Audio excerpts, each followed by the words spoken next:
Hello everyone, I'm Finucci, aka 3D Worker, and this is the main tutorial for the assembly of the animatronic skull.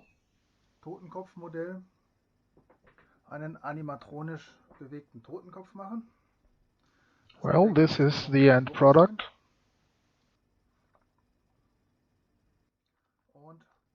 This tutorial will be focused on the mechanics of this skull. How exactly is it built? What are the catches? And basic programming. We'll start with the unboxing of the skull.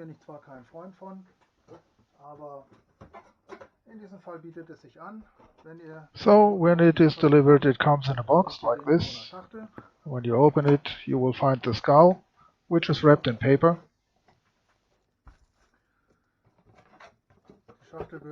Don't throw away the box, it's a perfect storage box for the finished skull. Einlagern, so von Halloween zu Halloween ist ja schon eine Zeit.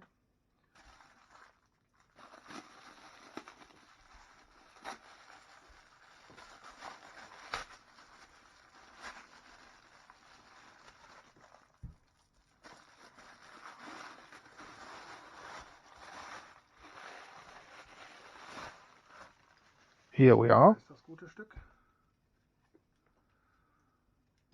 As we can see, the skull is delivered with some metal parts on it. Those will have to go.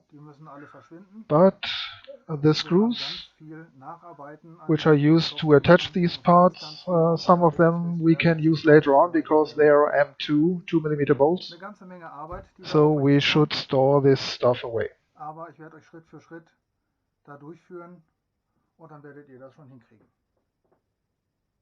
We'll start by cutting the ribbon holding the jaw in place.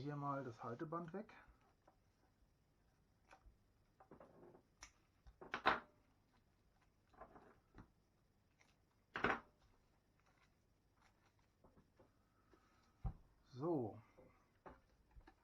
der Kiefer ist vollkommen frei und wird nur durch die Federn. As you can see, the jaw is not attached to the skull yet. It's only held in place by these springs, and the springs will have to go. So we will have to make another attachment between the jaw and the skull. I will show you that later. Then we carefully have to lift off the top. Watch that you don't move it sideways while detaching it, because you might rip off those little studs holding it in place. So, dann brauchen wir jetzt einen Kreuzschraubenzieher und wir drehen Start detaching all screws from the skull.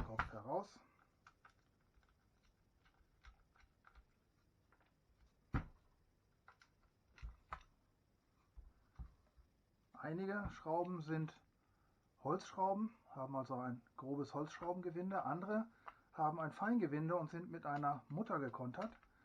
Diese Schrauben auf jeden Fall an die Seite legen. Das sind 2 mm Schrauben, also M2 Schrauben, die wir später noch benötigen werden, an mehreren Stellen.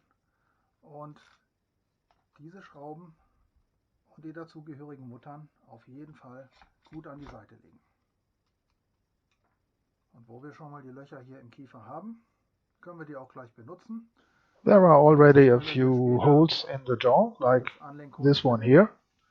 We will use exactly this one later to attach rod end coming from the jaw servo. Kann man im Prinzip einfach mal so lassen, wie sie sind. Am Ende wird es auch nicht schlimm sein, wenn wir vielleicht removing the bolts leaves some holes in the skull.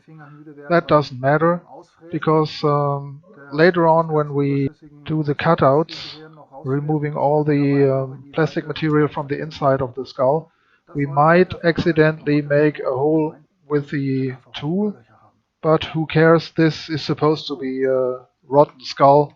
Who says there are no holes in it? The hooks, we don't need them anymore, so they might as well go.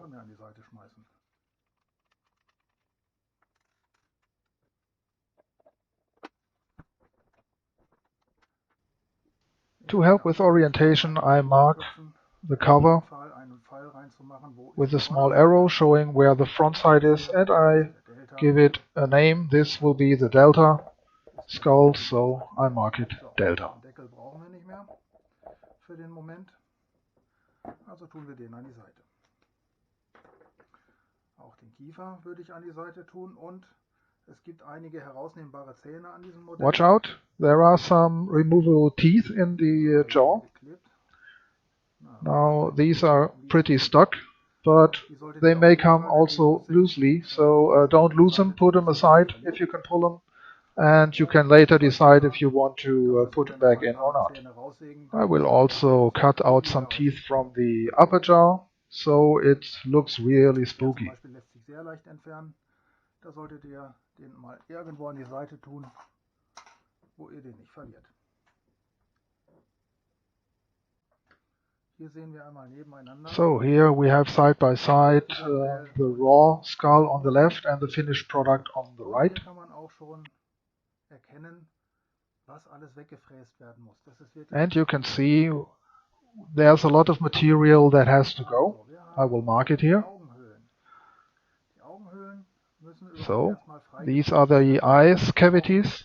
so viel Platz They will have wie to möglich, go completely. um später hier die Augenmechanik unterzubringen. So when the eyes board is fit in, Hier vorne we need the space for the gerade links. runterfräsen. Aufpassen, dass wir da keine Löcher reinmachen, weil wenn mehrere Löcher um die Augenhöhle drumherum wären, das würde blöd aussehen. So, das bedeutet schon mal dieser ganze Bereich hier. This whole red marked space must be cut out. Dieser hintere Bereich hier. Moreover, we will also have to clear the space here Da sind in the allerdings back. hier, die Kiefer This material has to go as well.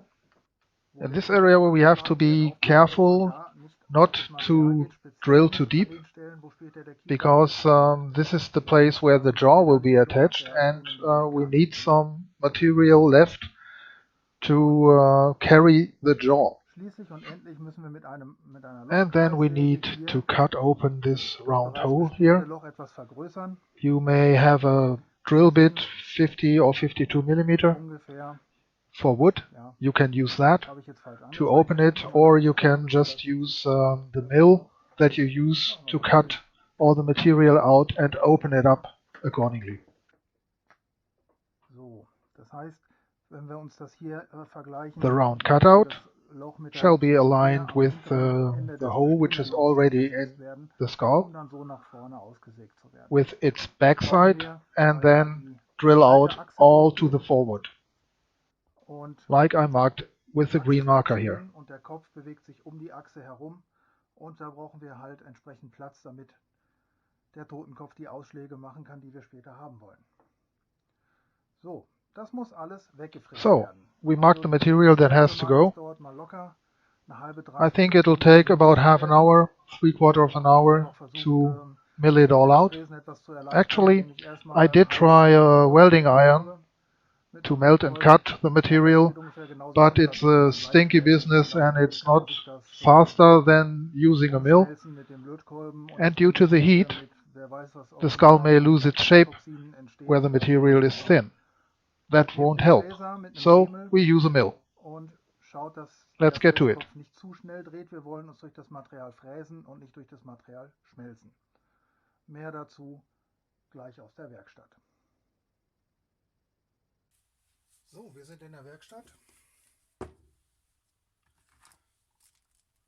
Das müssen wir ausfräsen. Was ich hier habe, ist ein So, the tool that I'm using here is some sort of a Dremel tool. Well, it's not originally Dremel, it's a clone. You can get it for a few euros on eBay. It won't hold much, but it's only for hobby, so it'll do. And I use these cutting bits here. These come in different shapes and in different sizes. I use these, and sometimes you will find some of these in the box of the Dremel, as delivered with the Dremel. Sometimes You have to just buy them. You can see the size that I'm using here. Try to get something alike.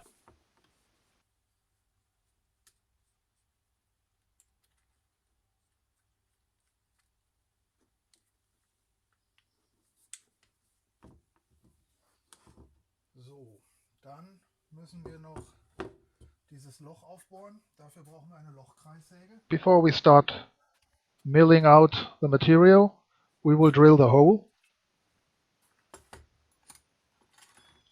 So this is a circular drill bit for wood.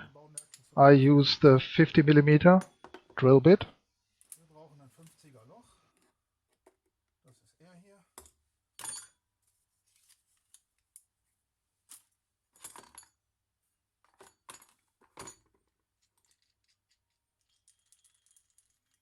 So, das Problem, was wir jetzt haben, ist, wir müssen ohne Zentrier. We have a little problem though.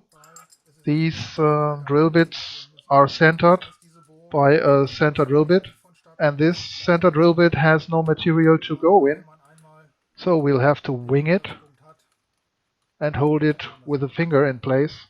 I'll show you how to do it.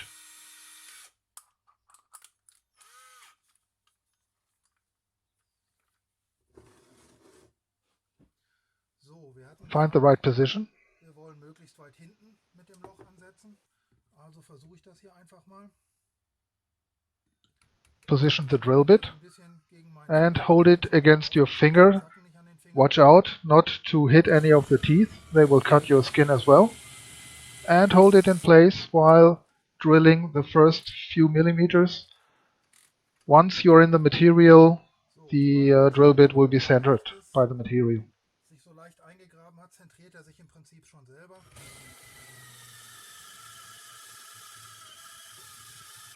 Move it from side to side while drilling. That helps cutting the material, not melting it.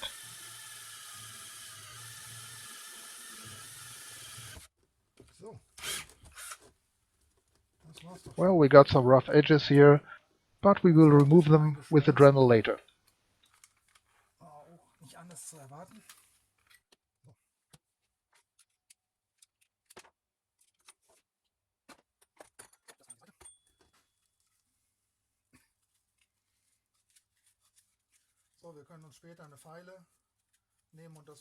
Well, I didn't hit the target here because I drilled from the outside to the inside. Maybe you should try drilling from the inside towards the outside. So this hole is a little too far in the back, should be more to the forward side. I will correct that later. So we'll start the milling action. It's messy, it's loud, so wear ears and eyes protection. Wie gesagt, die Drehzahl sollte nicht zu hoch sein. Wir wollen fräsen, nicht schmelzen.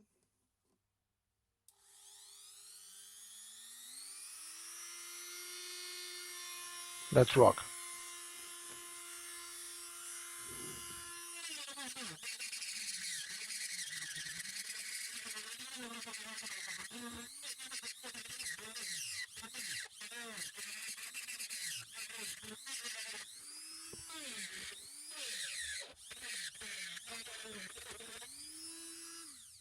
This will be the position for the jaw attachment point.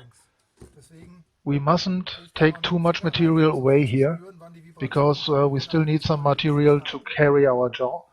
Hold it against the light. Once you see light coming through, that's enough, don't go any further. Auf keinen Fall weitermachen. Wir brauchen hier eine gewisse Materialstärke, die später die Kräfte des Kiefergelenks aufnimmt.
So, as mentioned before, this is enough.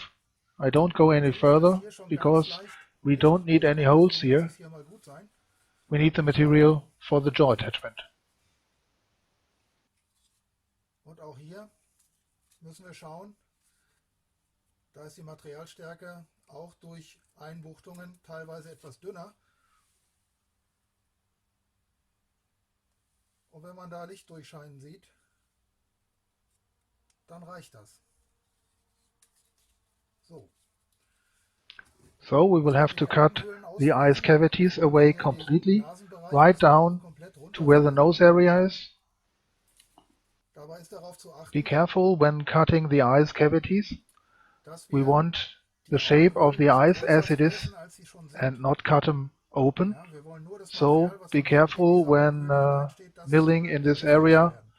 Just mill the material inside the eyes cavities, but not the frame, so to speak.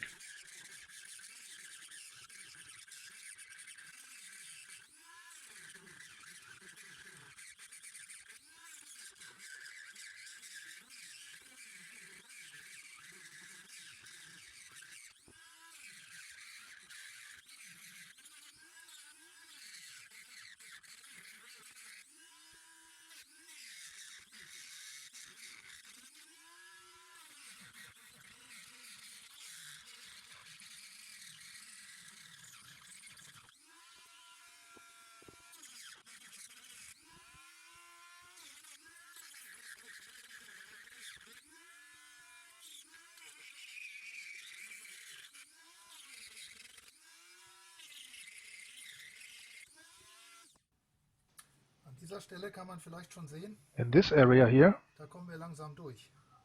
there, the material is already very thin. Taking off any more will result in a hole that we don't want. So be careful when milling close to the outside of the eye cavity. The material is very thin there. Was ist Außenwand? Das ist das hier.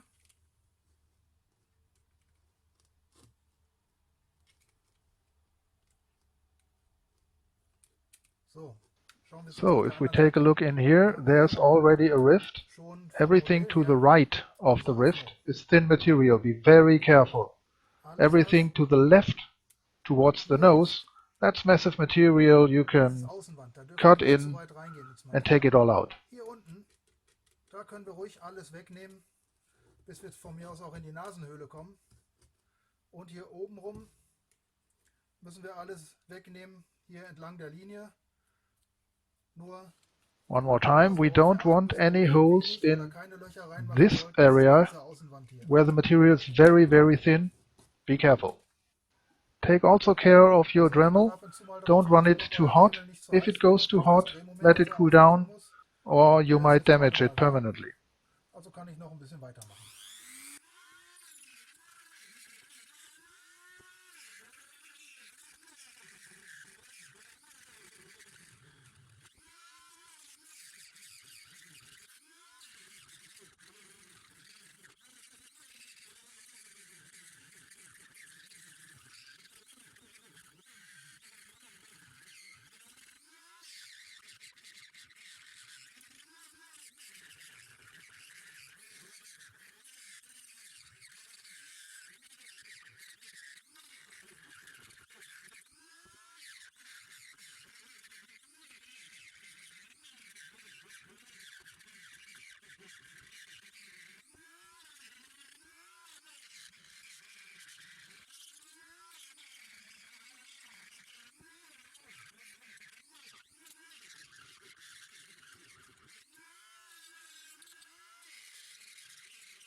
So, that's about it. Das ist es. We already have a very thin wall here. We'll leave it that way. But if you cut a hole in there, well, it's supposed to be a skull that's been buried for centuries. So there may be a hole. Hängt davon ab, wenn gleich das Augenboard eingesetzt wird, ist in diesem Bereich, brauchen wir noch ein bisschen Platz für die Gestänge und für die Anlenkungen, die sich hier drin bewegen müssen und die uns auch vielleicht ein ganz klein wenig die Bewegungsfreiheit der Augen einengen werden, aber wir haben halt nur den Platz, der hier drin ist und damit müssen wir arbeiten. Gut, dann sehen wir uns gleich wieder am Basteltisch.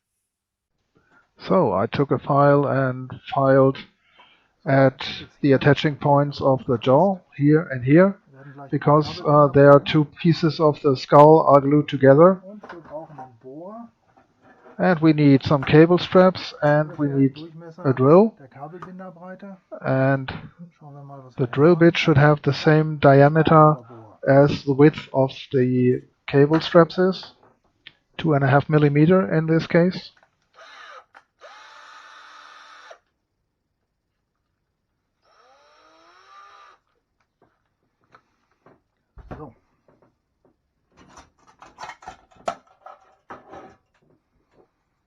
After removing some of the material, the jaw definitely fits better into its attachment. Haben wir hier gleich, werden wir das mit einem Kabelbinder befestigen. Und movement is good. Position will be determined later when we attach the cable straps. Wie gut das jetzt geht. So, ich marker. Align the jaw to its socket. Take a marker and mark the correct position of the jaw on both sides, inside, outside. Then aim for the middle position in the socket and drill a hole.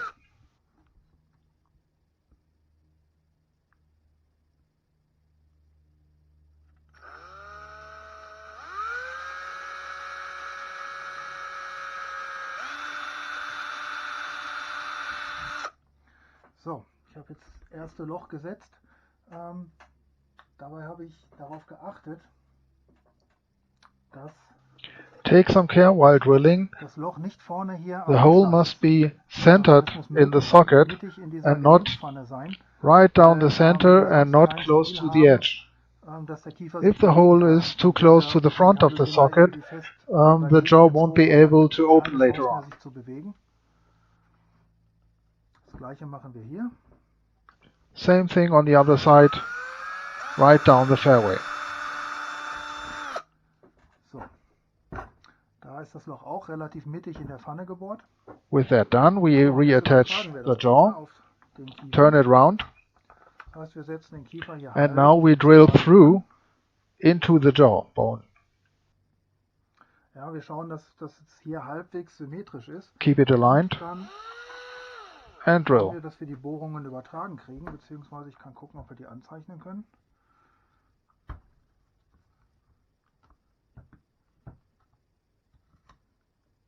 So.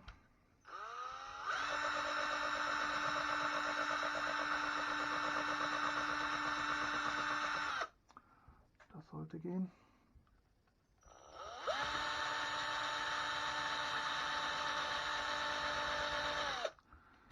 Now we should have two marks on our jawbone. Eins hier, eins hier. Now these are only marks, and we will drill into the bone about 10 millimeters deep. Not completely through, only 10 millimeters deep. So, 1 Zentimeter tief rein. If the drill marks are not perfectly aligned on the bone, try to recenter.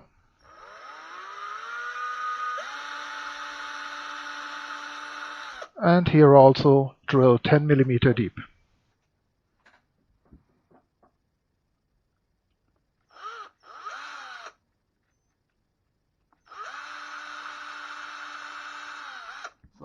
And now we try to drill a hole from the back side of the jaw and we try to hit the drilled hole that we drilled before. So aim for it, look how the drill hole is oriented, and try to hit it. There we go. Den haben wir getroffen. Bullseye. Schauen wir uns hier den Winkel an. Let's see the orientation, so we can easily aim for it. Versuchen wir hier reinzugehen. So we'll go in here.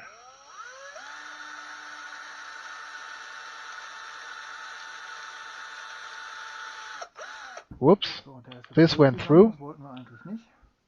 Ist We aber didn't auch want to do egal. that, but as long as we hit Die haben wir getroffen. the first hole, that's all we need. So, jetzt nehmen wir zwei Kabelbinder Now we take two cable straps, und bend drücken the hier tip vorne mal die Spitze ab, like this, weil wir versuchen jetzt den Kabelbinder von hinten, and now we try to insert von hinten gebohrte Loch that und dann cable oben strap rauszuschieben. through the hole that we drilled from the back, and we try to get it out Hier, der lässt sich schon relativ through the hole on the top, reinziehen. like this. And the same on the other side. Bend the tip, insert in the hole at the back, and try to have the cable strap come out on top. Und er hat auch sofort gepackt. Alles gut. So, wir ziehen die Pull them Kabelbinder through rein. all the way.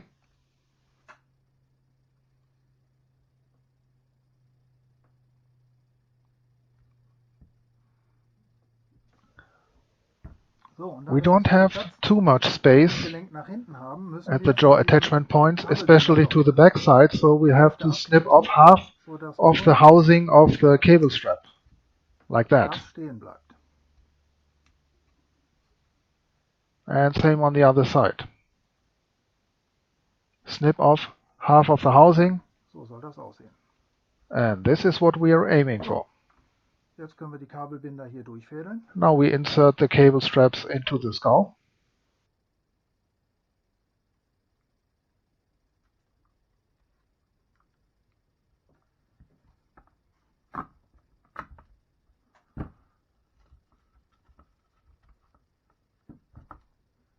So, und jetzt schnappen wir uns zwei weitere Kabelbinder. And we need two more cable straps, which we cut close to the head. And we use these pieces and heads So, to lock the cable straps coming das from the benutzen wir jaw als Gegenlager. inside the skull. Schieben das von oben drauf. Dabei ist es wichtig, dass wir das nicht Don't ganz lock so up links these schieben, cable straps weil too wir tightly. We need a little play to be able to move Bewegungsfreiheit für den the Kiefer jaw, haben. like that. Bisschen geht vielleicht noch. Es muss auf jeden Fall ein bisschen Spiel übrig bleiben, Not damit too wir hier loose, nicht not in too eine tight. Position kommen, wo eine Kraft auf den oder zu sehr an dem Kabelbinder gezogen wird, da wir ja hier so eine Hebelwirkung haben, und dann würde der reißen. Auf der anderen Seite so, la la la la la, passt doch, wunderbar. Wenn er nicht ganz gerade ist, ja, If it isn't completely straight, well, who cares? It's a ghost skull, ain't it? knack, so. If anything should happen and we should have to open one of these cable straps again, Schon haben wir unsere. they are replaced within a few Ganz seconds. einfach. No trouble. So, sollte der Kiefer nochmal runter müssen aus irgendwelchen Gründen, auch kein Problem. Wir schneiden einfach hier die Kabelbinder auf, die wir gerade draufgezogen haben. Und dann können wir den Kiefer wieder abnehmen. Wir sollten versuchen, die jetzt hier noch lang sind, die von unten reingesteckt sind, durch den Kiefer, die sollten wir versuchen zu behalten, aber selbst wenn wir die mal aufknipsen müssen, die sind schnell ersetzt.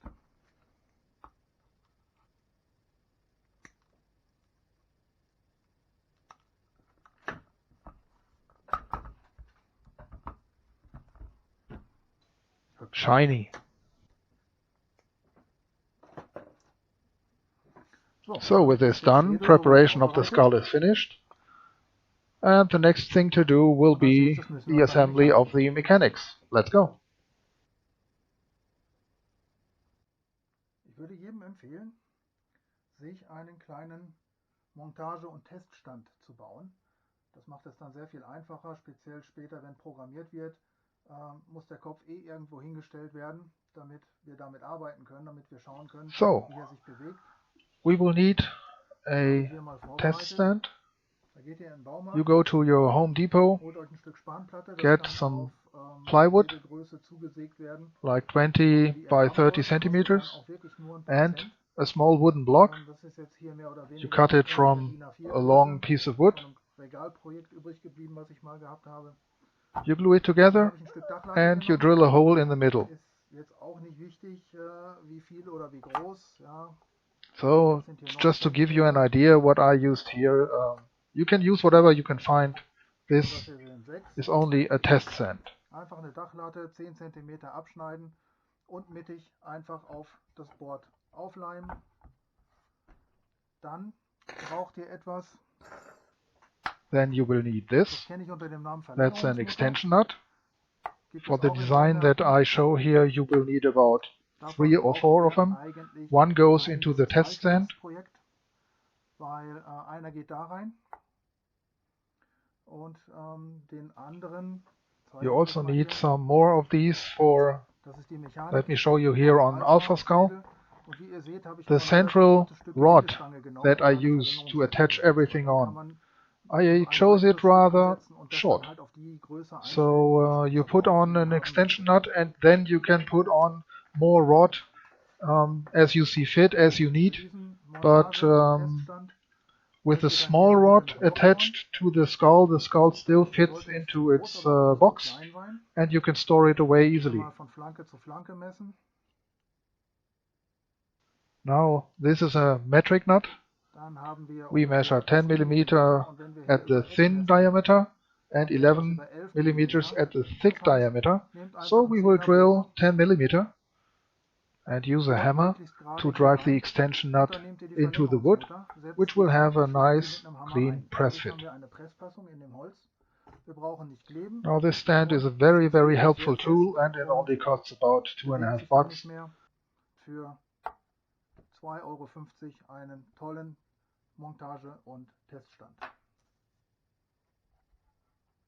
Weiter geht's So mit let's dem take a Aufbau. look at the mechanics now.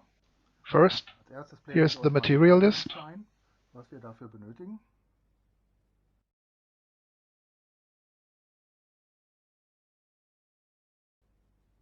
Und dann legen wir los.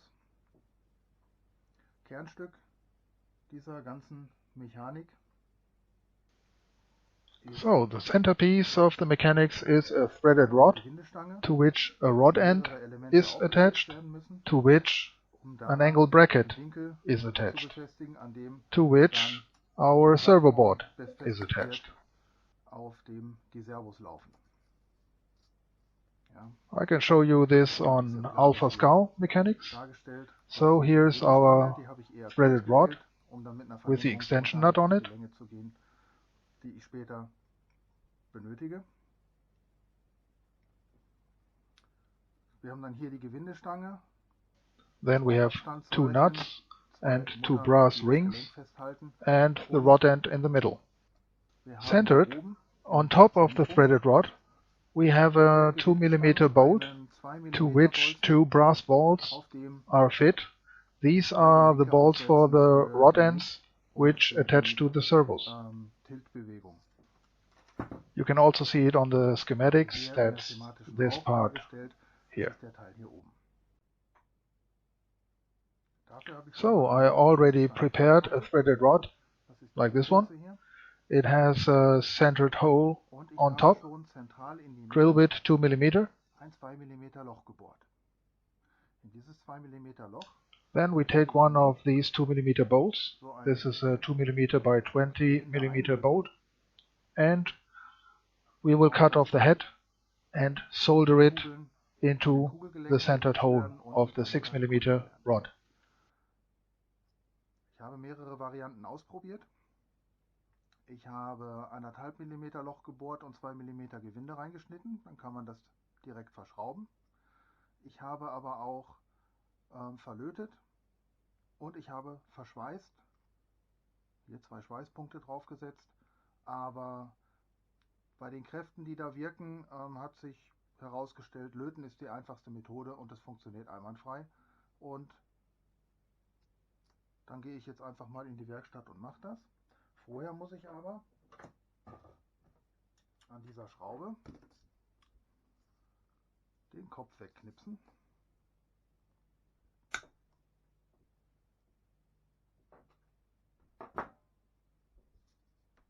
Und dann kann der da reingelötet werden. Ich habe mal ausgemessen, hier an dem fertigen Alpha-Schädel muss der Bolzen So I've taken a measurement on Alpha Skull. 1,2 The cm bolt rausstehen. should extend around 12 mm, not less, from the rod end. Tief bohren und entsprechenden Überstand lassen. So drill accordingly Hier auf and 3 solder in Zentimetern. the 2 mm bolt. Eventuell setze ich noch einen kleinen Spacer rein. If you drilled a little too deep, as I did here, Das you will have to use a little spacer. So you take another bolt, also gebe ich mir noch cut off whatever spacer length you need, 3 Millimeter etwa. and you insert it into the hole, 12 Millimeter, die ich haben möchte, die habe ich nicht ganz. and then you put in the flux and some solder,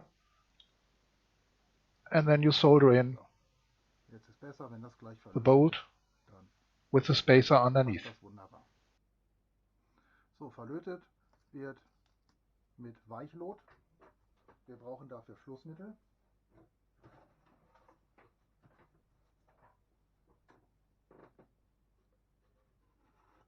Ungefähr sowas wie das hier. This is flux. Sieht eklig aus, ist es aber gar nicht. Und wenn ihr das Elektronik-Tutorial verfolgt habt und eventuell da auch hobbymäßig ein bisschen unterwegs seid, dann habt ihr das Zeug eh rumfliegen. In der einen oder anderen Variante. So, das ist mir doch noch ein bisschen zu lang, das kürze ich nochmal.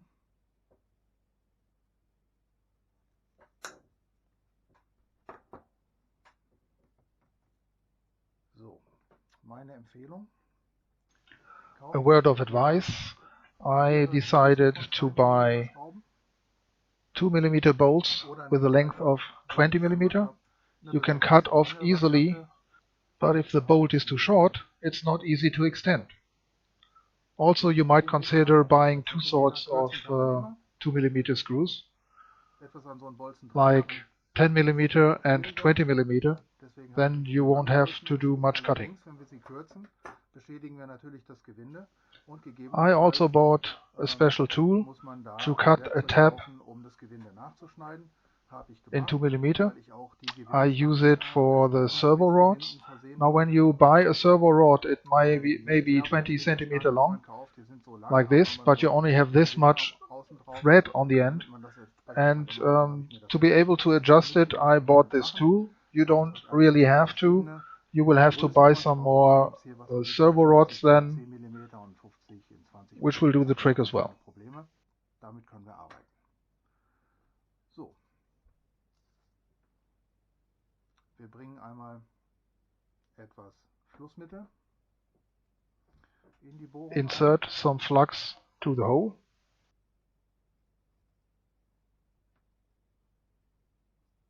Ungefähr so.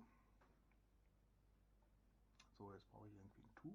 Hier habe ich eine Plastiktüte, du bleibst da liegen.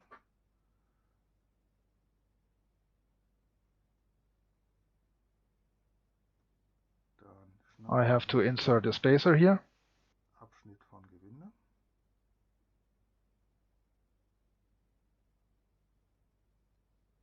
Setz den da drauf.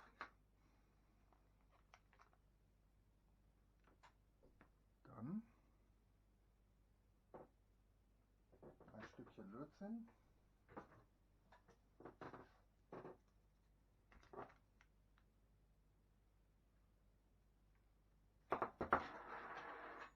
A small cut of solder. Das kommt hinterher. Also insert into the hole. Das ist ja wie eine Kanone laden. So, und schließlich und endlich kommt dann hier unsere Gewindestange drauf. Ungefähr so. Und jetzt gehe ich runter in die Werkstatt, mache das Ganze mit einem Gasbrenner kurz heiß und dann komme ich gleich zurück an den Tisch mit einem hoffentlich gut verlöteten, mit einer gut verlöteten Gewindestange. So, wir benötigen irgendwas zum Festhalten.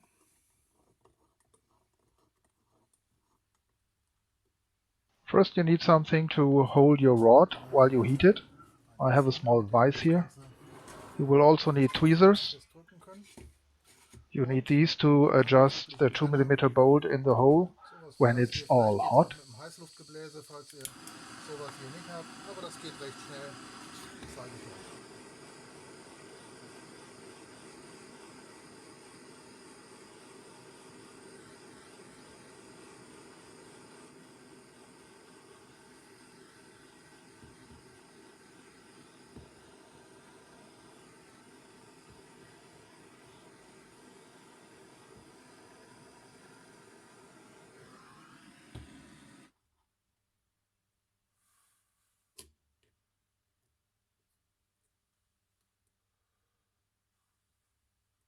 So, das war's doch schon. So this is what we should have Hier ist das Teil, das wir gerade gefertigt produced haben. here. Ich habe die Gewindestange noch ein ganz klein wenig gebogen, damit sie halbwegs rund läuft. Muss nicht zu perfekt sein. You may want to adjust the 2mm bolt Wir sind hier nicht bei der in the Nadel. hole if it's not all straight. Straighten it up a little, but don't rip it out. Dann versuchen wir jetzt mal diese So we will Bereiche assemble this aufzubauen. here. Eine We Mutter, use eine a Kugel, nut, eine a Mutter, ball, a eine nut, Kugel, a wieder ball eine and a nut. Mutter. Die Muttern in dieser Aufstellung dienen The eigentlich balls are being separated by a nut as a spacer. als Platzhalter. We need the spacer here also between the first ball and the 6mm rod. The spacers separate the balls, and more separation means more deflection for the rod end. Dann könnte sich jedes Gelenk nur um diesen Winkelbereich etwa bewegen, bevor es mit dem anderen Gelenk zusammenrasselt. Wenn wir aber da eine Mutter als Platzhalter zwischensetzen, dann haben beide die Möglichkeit, sich voll zu bewegen, und das brauchen wir auch. So, auch hier können wir schon sehen, das Gelenk stößt an die Gewindestange an, und deswegen setzen wir als allererstes mal als Platzhalter so eine Mutter da drauf.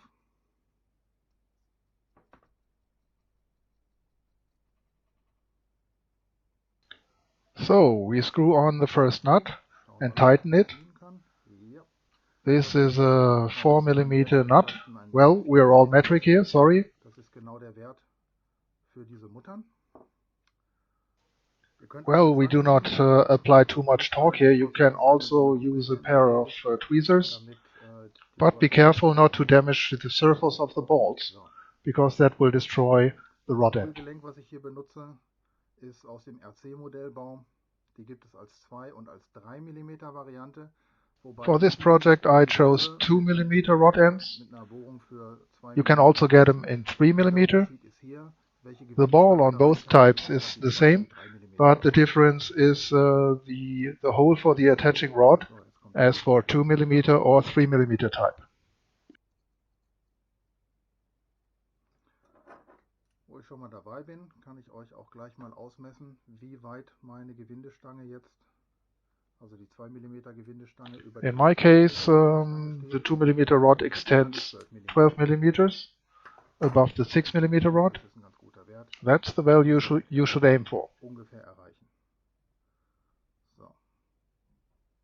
Dann kommt hier die nächste Kugel drauf. Und zum Abschluss nochmal eine Mutter.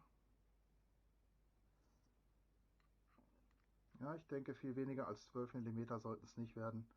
So, with this assembled we can see it shouldn't be much less than 12mm extension, or the bolt would be too short. Und wenn wir jetzt nachher die Gelenke aufsetzen, wir kriegen also so ein Kugelgelenk locker über die Mutter drüber, schieben wir es bis hier runter und den zweiten da drauf und schon ist der obere Teil der Anlenkung, This concludes the upper section dieser Teil of the hier, link.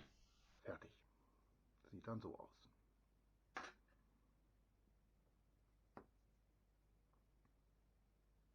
So, als nächstes werden wir jetzt das große Kugelgelenk hier ansetzen.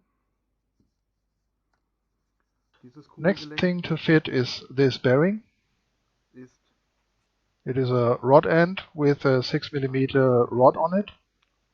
ein bisschen schwergängig, ist es noch. Das müssen wir dann nachher It's a little hard to move. You may have to lubricate a little, but it should run smoothly in its joint. Stockt oder festhängt oder ähnliches.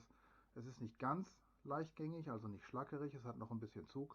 On the 6mm rod, we will now assemble Auf die Gewindestange werden wir jetzt aufbringen eine Mutter, a nut, einen Blechstreifen a piece of metal, und dann and then kommen either a compression ring, entweder brass compression ring like this one, like I used here on Alpha Scout. hier verwendet. You can see them here. Da ist einer von diesen Schneidringen. Und da If these are not available, you can use a und die werden self-locking nut, mit zwei Muttern.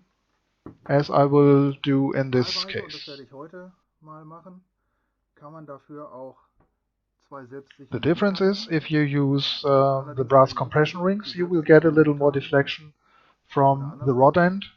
die It will be slightly limited using self-locking nuts, Schneidringhalter benötigen, but damit, who cares about 5 more degrees in each direction? von diesen Kugeln I don't. nicht eingeengt wird. Ich zeige euch mal kurz, was ich damit meine. The reason why we do not use a standard nut, Eine Mutter, so wie diese hier, I will show you here. If you have this configuration, dann könnt ihr sehen, dass das you can see that und at this deflection Wenn angle, wir allerdings the rod end already touches the nut. nehmen würden, dann schaut mal, And look how much uns da we verloren lose. geht, weil er schon an die Mutter stößt. Also wir müssen da irgendwie That's a lot of den deflection. Schalter hinbringen. Nun, so ein Schneidring ist auch 1 oder 2 Millimeter dick, aber ist immer noch deutlich besser, als wenn wir den direkt auf die Mutter setzen. Und wenn wir jetzt einen Now, taking a self-locking nut Sicherungsmutter and looking at it, we can see die hat diese that Einstellung oben, on top, where the nylon ring is, sitzt. we have a little constriction. Das gibt uns And this allows ein bisschen mehr a little more deflection than using a standard nut, so we will use it. immer noch nicht so gut A wie brass die compression Reifen, ring is better, but aber this gut will do. genug und die Sicherungsmuttern sind auch relativ leicht überall zu beschaffen.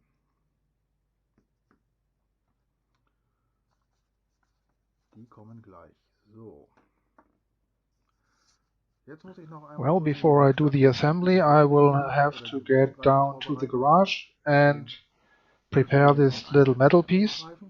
Kann ich euch hier noch mal zeigen.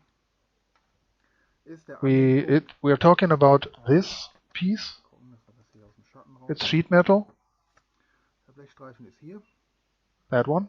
und We will have to prepare that one, als Anlenkpunkt für die which is the rod end attaching point for the head shake movement. hier sehen. That attachment point must be as close to the rod end bearing as possible. Wie das geht.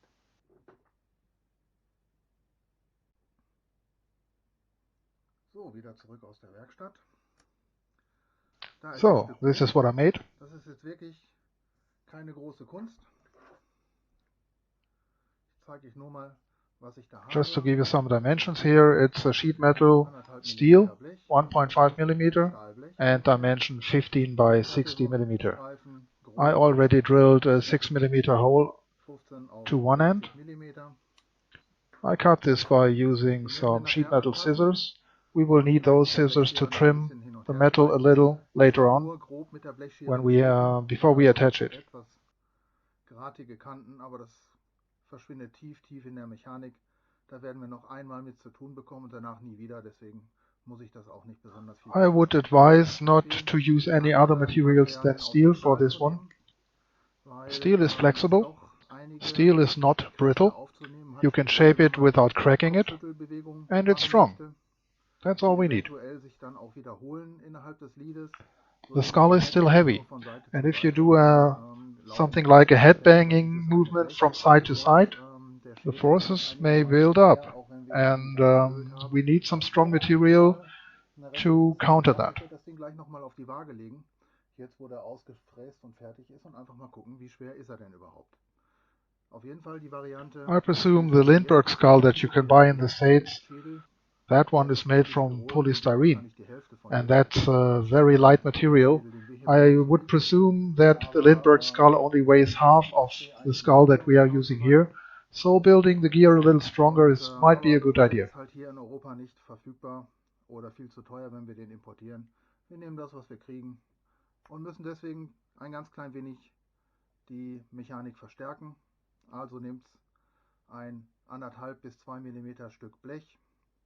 Wenn ihr nichts da habt, fahrt in irgendeinen stahlverarbeitenden Betrieb, die gibt es eigentlich in jedem zweiten Gewerbegebiet, und fragt mal nach, ob die euch nicht so einen kleinen Blechstreifen dafür einen Euro in die Kaffeekasse zurechtschneiden. Ich habe ein 6 mm Loch gebohrt und das kurz entgratet, damit wir das hier drauf kriegen. So, und dann können wir im Prinzip schon damit beginnen. So let's start the assembly from the top to the bottom.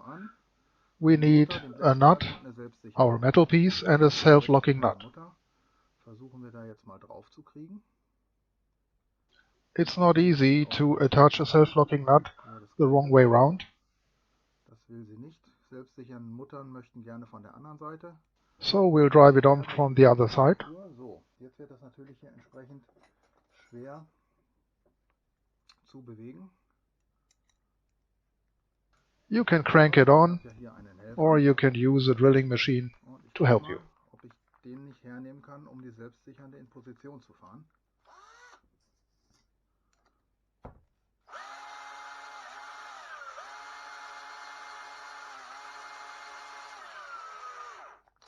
Spart doch eine Menge Zeit. Wird allerdings heiß. So, klein wenig muss er noch. Jetzt können wir die andere Seite einspannen.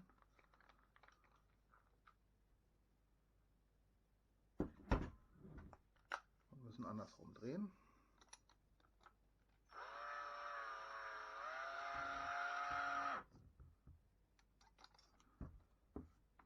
So.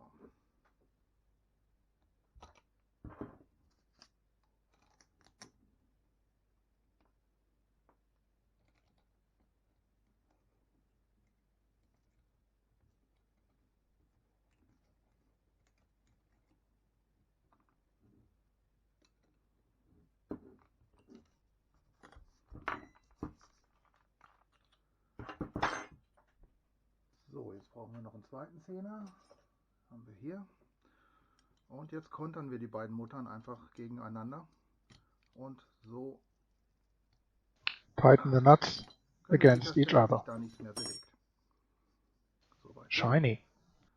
Dann als nächstes stecken wir das Gelenk auf.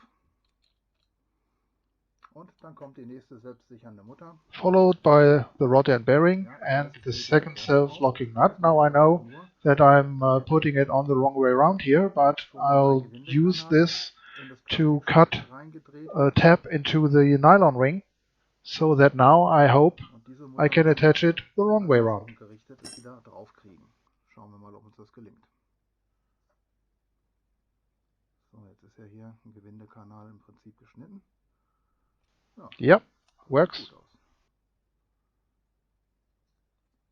Now this nut I will drive into position manually, because if I took the drilling machine, the metal piece would work like a rotating knife, and I don't want that.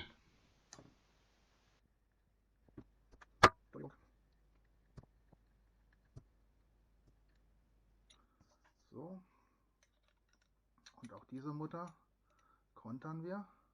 So. So, tighten the nut. Ist das dann unser Winkelbereich, den wir zur Verfügung haben? So, this is the deflection that we get from the two self-locking nuts. That looks quite nice. Des Totenkopfes.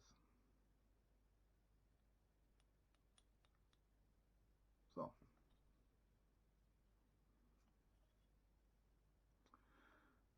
In dieser Konfiguration, wenn wir statt eines in this configuration, not using the brass compression ring, But a self-locking nut, we can leave away this nut. We don't use it. We already have the self-locking nut in position. So let's leave it. And that completes the middle axle.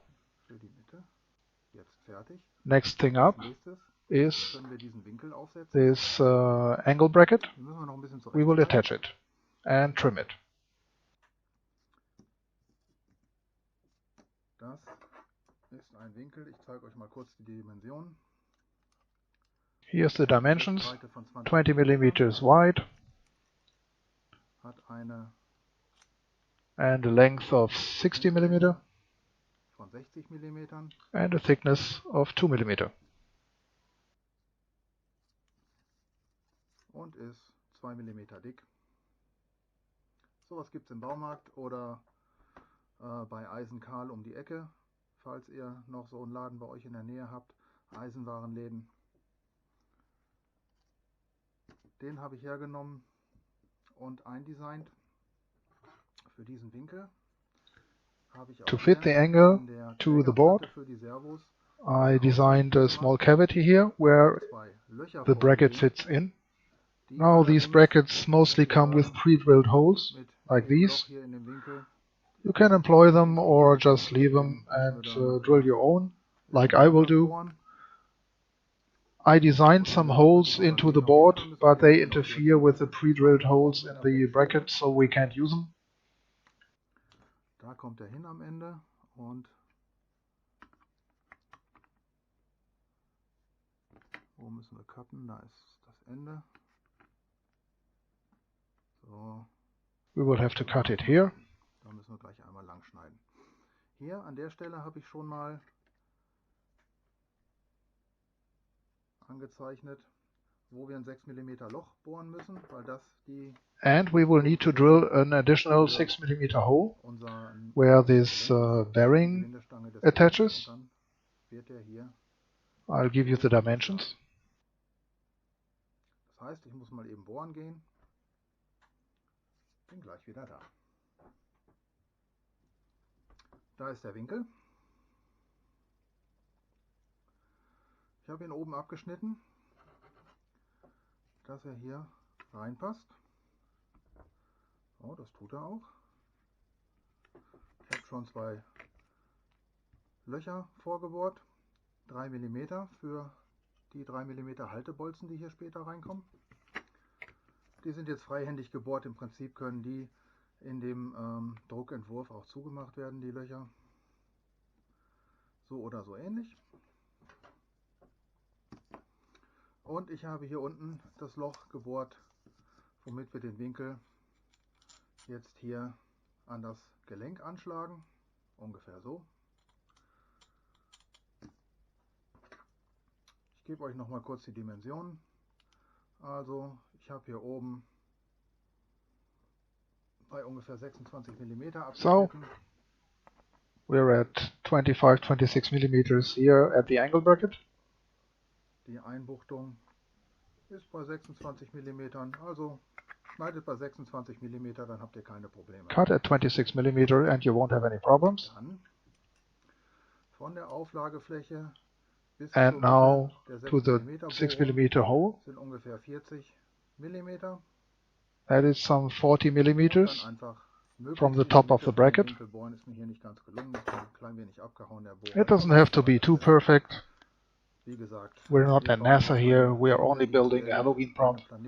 So a millimeter more or less doesn't really matter here. Einen Plastiktotenkopf, der sich bewegen kann. Also auch hier.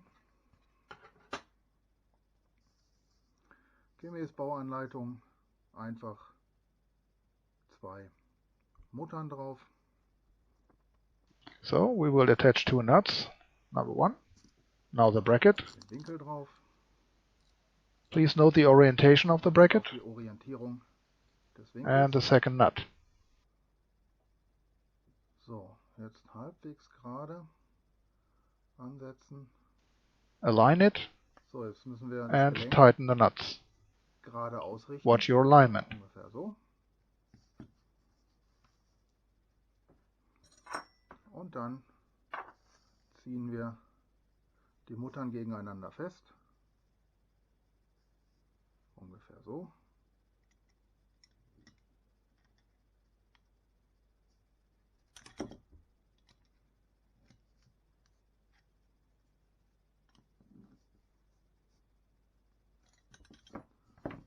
So, jetzt hat sich das Ganze natürlich bewegt und ist schief geworden, ist aber kein Problem. Wir biegen das einfach wieder gerade. Ruhig am Anschlag des Gelenks. So, ich denke, das ist halbwegs gerade genug. Ja, und das ist der Winkelbereich. This is the deflection that we have for the tilt movement, and that's the deflection we have for the nod movement. And the deflection of shake head movement is determined when we attach the linkage from the servo. So, da war die Speicherkarte zu Ende. Kann auch mal passieren. So. Well, look who's talking about orientation of the angle bracket. On the schematics that I issued, I put the bracket on the wrong way. The bracket must face away from the center rod and not towards it. This is wrong. That's right. Now I fixed this and issued new plans and schematics, so this is fixed on the paperwork. Des Weiteren müssen wir hier jetzt Now we will have to cut off this bolt because we need the space for our ice board and the movement of the y-axis ice servo. Augenboard nach hinten eigentlich keinen Platz hat und deswegen müssen wir hier so viel Platz sparen wie möglich. Also geht's mal wieder kurz in die Werkstatt. So, mit dem Teil erledigt, Schraube abgeschnitten, kommen wir nun zum nächsten Teil. This metal piece is the base for the link to the servo of the shake head movement. I will try a new configuration here, not as shown here on the schematics, but getting ahead, that was not a good idea. I returned to the original version that you can see on the printed piece of paper here. So you may ignore everything that comes next and wait for me to amend the bracket to its original design. Never change a running system. I was hoping to get a little more deflection for the shake head movement out of this design, but it proved not to be a good idea, so I returned to the original design. Und vielleicht können wir dann mit einer geraden Anlenkung einen etwas größeren Winkel erreichen bei der Kopfschüttelbewegung.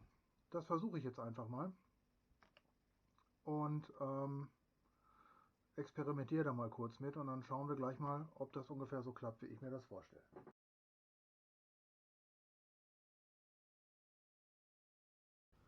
Soweit so gut, allerdings sehe ich hier schon, dass wir mit dieser Anlenkung ein Problem kriegen werden, weil unser Servo, was sich bewegt, ist hier. The position is okay, although the link ball is a little far away from the rod end bearing, which also means less deflection, but we are way too high.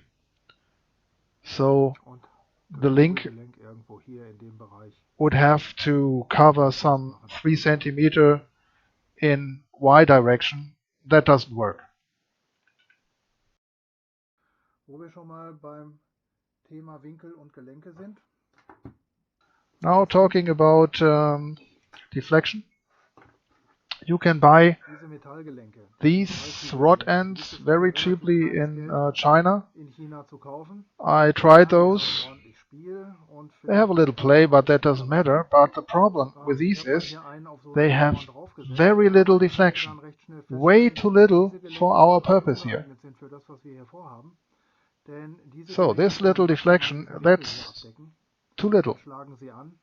Und das ist We nicht need more, ausreichend. and Wir we brauchen can only get these from the Deswegen diese RC Plastikgelenke, servo die links können that are definitiv used in größere RC Winkel, modeling. also mindestens They are 50% mehr Winkel pretty als diese expensive Metallteile. compared Und die to engen this uns ein. China shit, but Und the das bringt China uns ware aber doesn't deutlich work in for die us, Kosten, können wir so sparen. we throw it away.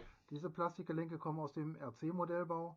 Die sind relativ teuer, muss man halt leider so sagen, aber von der Spielfreiheit her und von dem Winkel, den sie abdecken können, sind die super geeignet für das, was wir hier vorhaben und erleichtern uns die Sache ungemein, wenn wir sowas benutzen.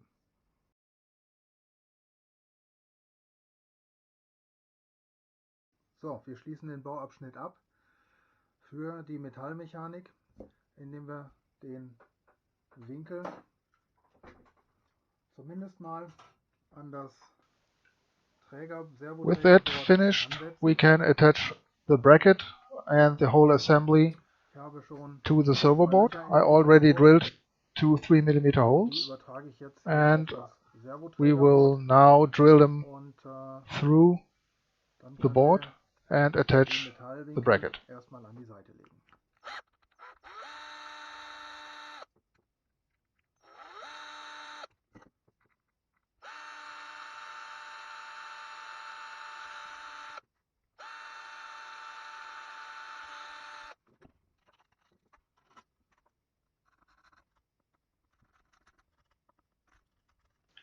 With the holes drilled, Das passt, da können wir später Schrauben durchmachen. everything looks good. Damit kann das Metall. This will be attached later, so we'll put it away for now. Wir bestücken nun das Board mit den Servos. We will now attach the servos to the board. Habe ich einige Veränderungen. You may notice some differences between the blue and the orange board. Entwurf vorgenommen gegenüber dem orangenen. I added some holes for cable management and these pegs here Diese kleinen Zapfen, for rubber rings, which will hold down the electronics board later on, so it cannot move freely through the skull and maybe short circuit somewhere. Der Original FreeCAD-File ist auch in den Unterlagen. Da könnt ihr dann ein bisschen rumdesignen. Warum habe ich das gemacht? Ich drehe den hier mal um, wenn hier später die Elektronik drin sitzt, und die wird hier in diesem Bereich zwischen den Servos sitzen, dann kann es sein, dass die durch heftige Bewegungen einfach hin und her fliegt und über diese Löcher und die Zapfen, die ich hier mit rein designt habe, lassen sich ja einfach ein paar Gummiringe drüber spannen, die die ganze Elektronik dann an ihrem Platz halten. Das ist einfach der Hintergrund dazu. So. Wir bestücken. If you take a look at the orange board, Alpha Skull, you can see the orientation of each servo. Wir haben hier This is the servo for the shake head movement, and that's the servo which is attached to these little risers here. Dann haben wir hier hinten das Servo für die Then here we got the nod movement servo. Wo auch das Ruderhorn Richtung Servo-Mitte zeigt. The rudder horn is facing the middle of the servo. Und dieses Servo hier ist für die seitliche And this is the tilt movement servo with the rudder horn also facing towards the middle of the servo. Genau so werden wir jetzt das blaue Board auch bestücken. And that's exactly how we will assemble the blue board now. Oberseite des Servoträgers sitzt.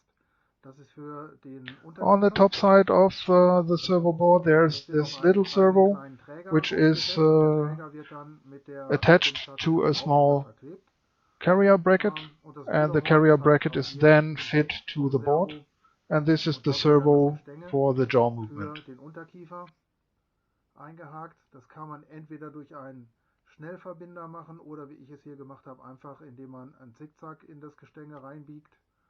Dann müssen wir allerdings sicherstellen, dass das Loch, was wir in den Schädel hineinbohren, um dieses Gestänge durchzuführen, groß genug ist, dass wir diesen Gelenkkopf damit durchkriegen. Ansonsten ist es unmöglich, später den Servoträger vom Schädel zu trennen. Das wäre ganz wichtig. This is one of the servos right out of the box. Dann kriegen wir die in so einem kleinen Tötchen. Da ist einmal das Servo drin. We have the servo and a small bag with attachment parts. Ziemlich viel von dem kleinen Material werden wir verbrauchen. Andere Teile sind doppelt und dreifach drin, wie die Ruderhörner. Da suchen wir uns einfach ein Ruderhorn aus mit Now we need to möglichst choose a rudder horn. großem Arm. Das wäre I will take one with würde ich vorschlagen. the greatest deflection, like that one.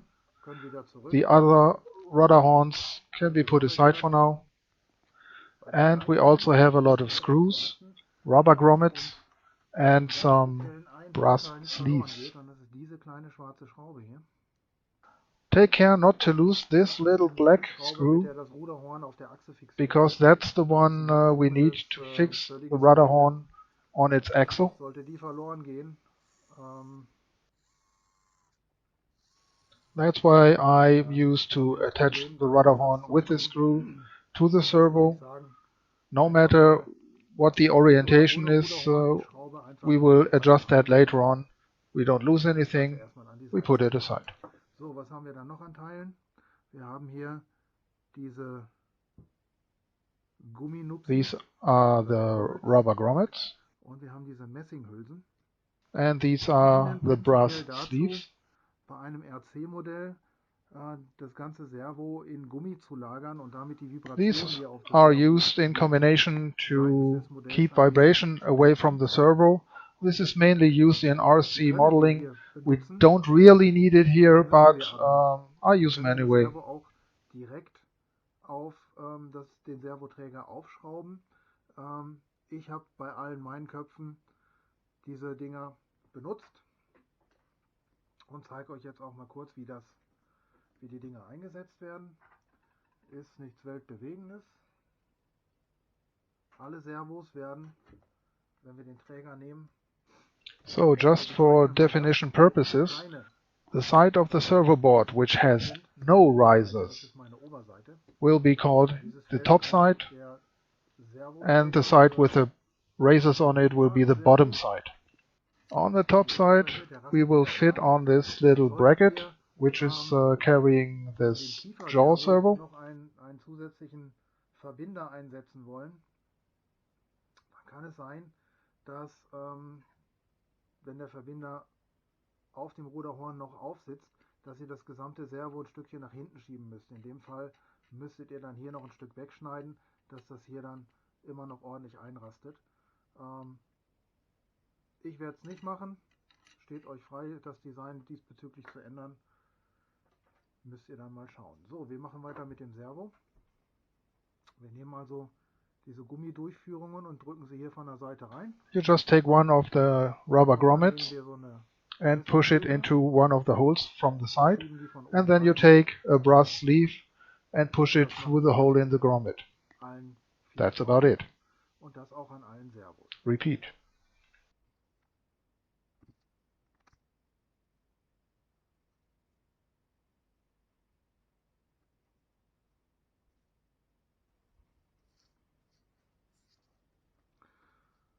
So, da sind alle Hülsen drin. Die ist nicht ganz gerade durch die Gummidurchführung durchgegangen. So, das ist gut.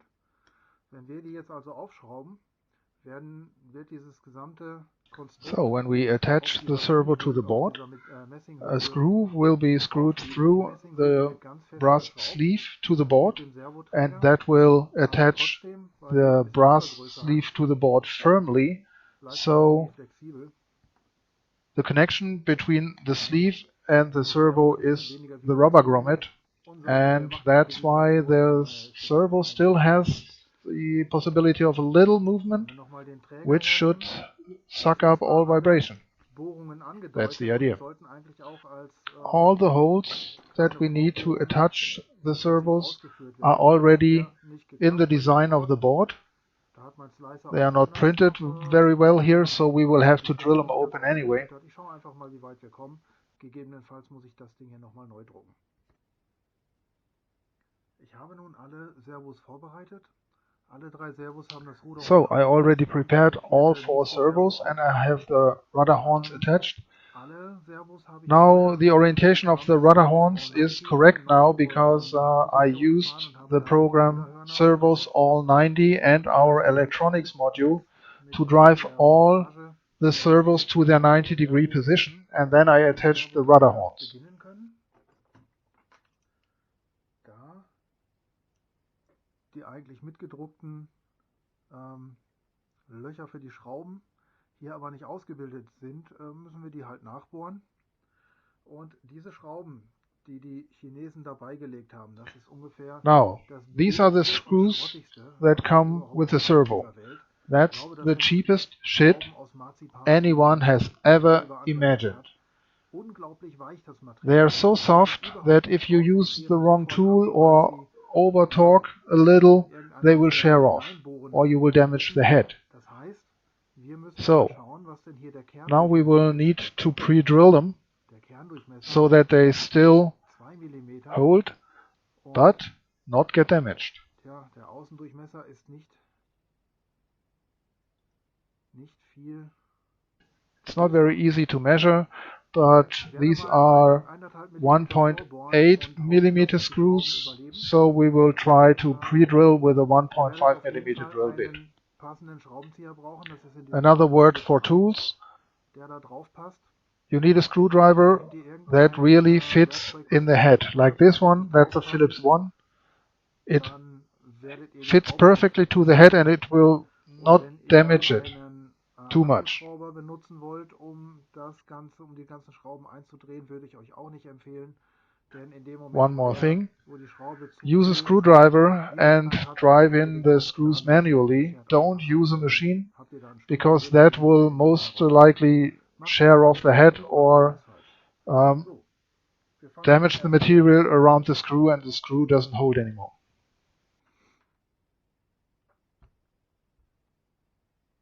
Ich würde sagen, wir nehmen den Vorkopf, den da. So, das heißt, wenn wir die Ausrichtung komplett kopieren, den nehmen wir mal als Kopfschüttelservo. So. We will start with the not movement servo, which is servo number 1 in our programming. Kabel rein, Servo in die Lücke, wunderbar.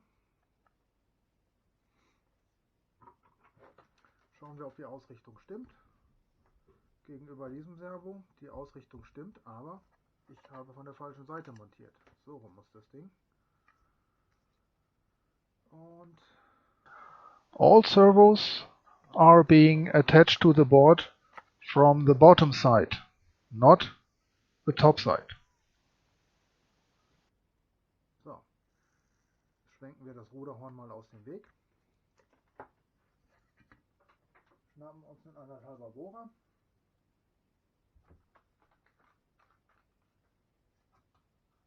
So let's drill the holes.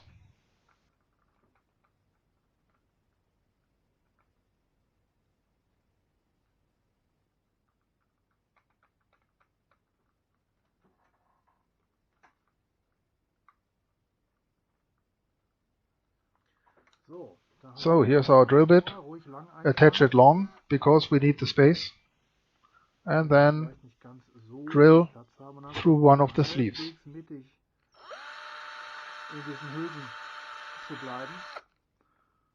So, erste Loch steht.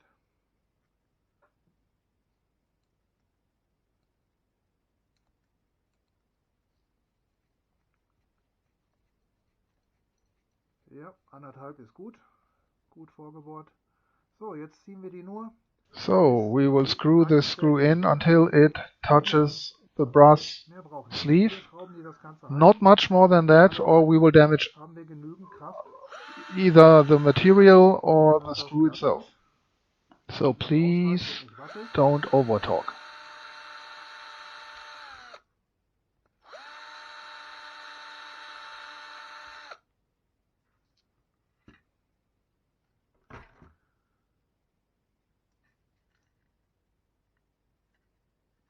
Auf gar keinen Fall die Schrauben überdrehen, weil entweder sie reißen ab, wie schon gesagt, oder aber wir drehen die Passung im Träger kaputt und dann ist das auch kein Beinbruch, können wir immer noch eine lange If we should damage one of the screw holes that the screw doesn't hold any longer, it's not too much of a problem. Then we drill a hole open to 2 mm and use a 2 mm bolt and a nut from the other side. That'll do the trick. I had to do it on alpha as well.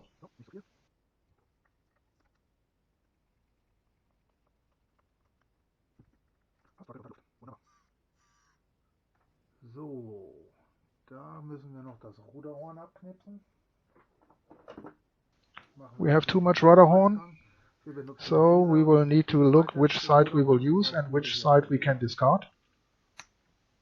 And we just snip it off. Und tschüss. So, setzen wir das nächste Servo an. So, next servo up is the tilt servo. Let's move on with that one. Kommt so rum dran.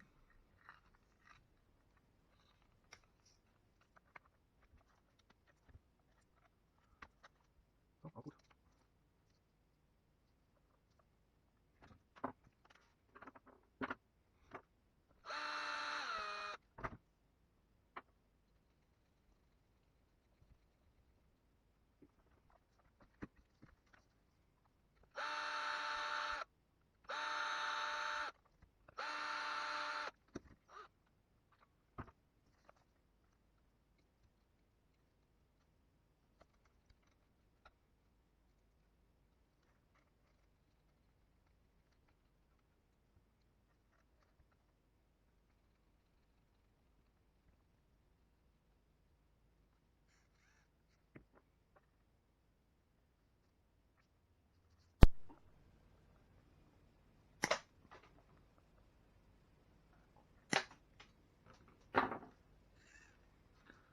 So. Hier sind noch zwei Schrauben. Die kommen mal kurz an die Seite. So, und das letzte Servo. The last servo is for the head shake movement, and that's the servo that is put on the risers. Das muss ein klein wenig erhöht sein. The risers are necessary to elevate the servo a little bit so the linkage is fairly straight towards its attaching point. Doesn't work too good, but this will do.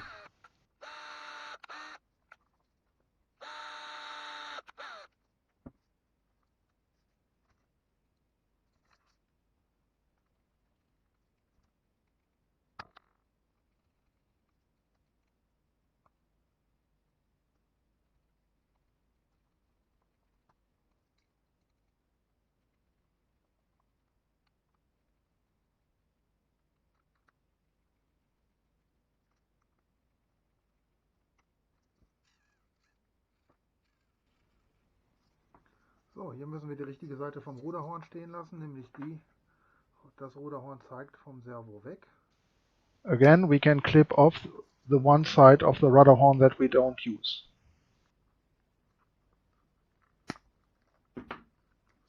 So, haben wir auch. Und bleibt nur noch das Servo für den Kiefer.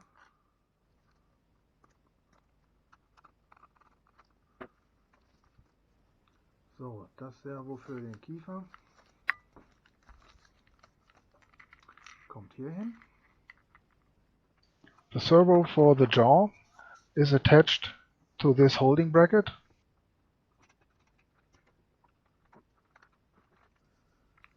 So. And the holding bracket is attached to the board. So we will drill here 2 mm Löcher durchbohren. and on the other side and put in a 2 mm bolt. Am besten hier so hinter den Stützen.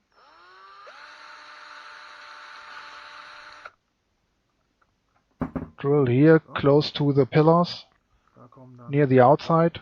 gleich die Verschraubung Everything durch. else will be covered by the servo, and you won't be able to get to the screw.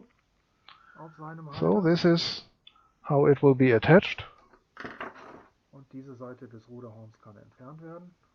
Again, we detach the one side of the rudder horn that we are not using. And the holes in the pillars, Relativ hübsch mitgedruckt worden. they have been printed very nicely. Und einfach direkt. So I will not pre-drill here, and that's not a good idea. Always pre-drill, in this case 1.5 millimeters, before you attach the screw, or else the pillar will crack. Kleinservos werden nicht These microservos are not delivered with grommets and sleeves. werden einfach direkt They only come with the screws. gesetzt. They have the same dimensions as the screws that come with a big servo. However, So, auf der ersten Seite as I didn't pre-drill, ist jetzt nicht weiter schlimm. I cracked the Das pillar. Servo nicht auszuhalten. It's not much of a problem here because the force that is picked up by the pillar is going in the right direction. It's compressing the pillar, not tearing it apart. So we don't have to reprint this one. We'll use it as it is.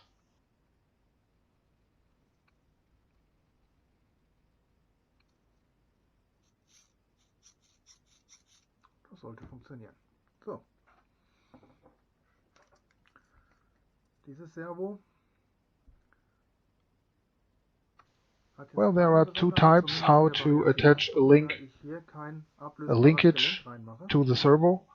One is by using a connector, Direkt ein Gestänge einhaken möchte. and the second one is by just bending a zigzag So into hier. your linkage and then attach it like I did it here. Loch, das ist das dritte von außen. If you attach your linkage with a rod end, you will have to move the servo a little bit so that your link still hits the hole 1, 2, das dritte Loch. in the servo board. So.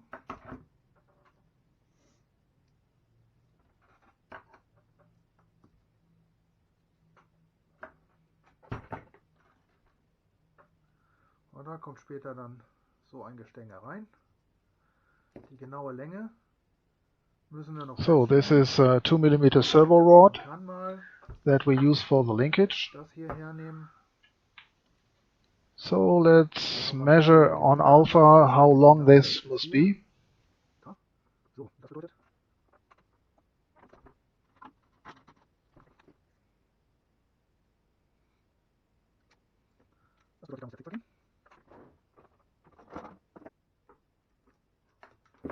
Da muss der Zickzack hin.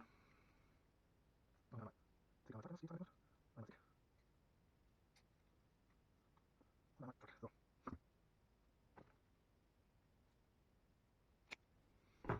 Oh, jetzt ist fast die falsche Seite abgeschnitten. So. Das ist unser Gestänge. Es ist jetzt so, wenn wir dieses Gestänge einhängen in das Servo, Using a zigzag in the rod to attach to the servo, we have one problem. We have to drill a hole into the skull where the rod end head fits through, because we cannot detach the zigzag from the rudder horn, and we cannot detach the servo from the main board without removing the servo bracket with a servo on it. Und schraubt dieses Servo einfach ganz zum Schluss an. Ist dann relativ leicht gemacht. Einfach The servo will be attached with its bracket by using 2 mm bolts and nuts from the bottom side, and that's how we do it. That's going to be done later, so we put this one aside for now.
bracket attached. Wir haben die Mechanik jetzt mal mit auf das Trägerboard aufgesetzt. And there we see the problem with the previous design of the metal piece. It is way too high, and the angle or the deflection of the servo attaching rod end is not enough to cover for the difference in elevation. So we need bigger risers, which moves the servo too far into the skull, I think. So I return to the original design like this and attach it. So we can copy the linkage as we did on Alpha Skull. So attach it and you will be fine with your assembly. Muss der Winkel so gebogen werden, dass wenn er hier drauf sitzt und festgezogen ist, diese Schraube hier nicht kratzt. Die können wir noch ein bisschen runterfeilen. So we'll have to shorten the 2mm bolt here a little using a file, because I want this attachment bearing as close to the main bearing as possible, and if the screw stands out here a little, it may scratch on the main bearing, and that I don't want. I will show you when it's attached what I mean. Wie weit wir das Servo fahren können und wie viel Ausschlag wir dann bekommen. Das wäre dann im Prinzip derselbe Ausschlag, wie wir den auch am Alpha-Schädel haben. Schauen wir uns gleich an. So.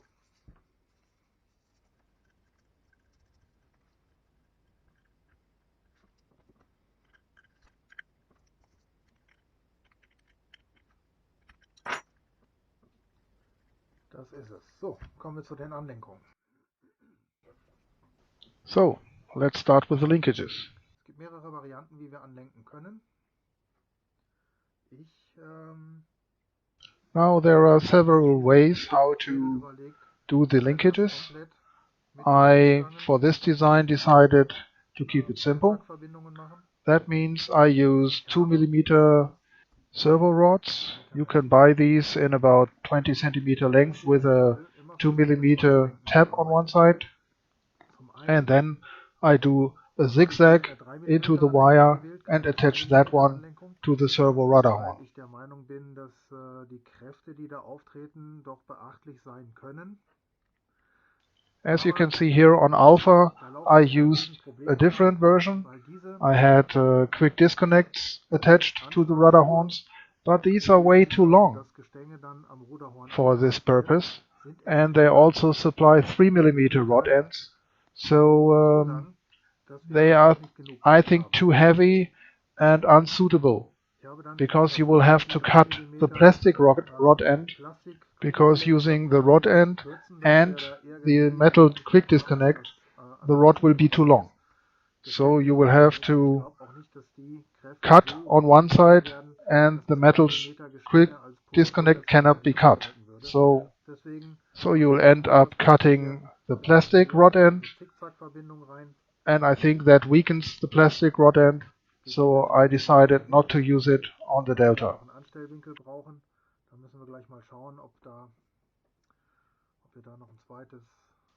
Now here I think of attaching a 2mm rod end on both sides of the rod. You can do that, but you don't have to. If you want to do that, you will need a bolt die for 2mm. If you don't want to buy one, just get some more servo rods. We only need 4 for this design. Ich habe bei den Alpha, Beta und Gamma Köpfen bis heute während des Betriebs noch nicht eins von diesen Gelenken trennen müssen. Und selbst wenn man Well, with my 3 skulls in operation, I never had to open one of these connections as yet. And using zigzag on one side and a rod end on the other side, you can open the connection on the rod end side easily, so you shouldn't run in any trouble.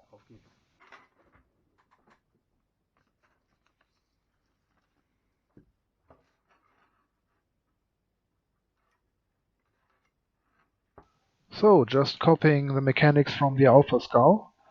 This rod zigzag should be attached in this hole, right there. So we'll drill it open. But to get a little more deflection, or the possibility for more deflection, we will open another hole. So this is the one we use on alpha, and this may give us a little more deflection. So.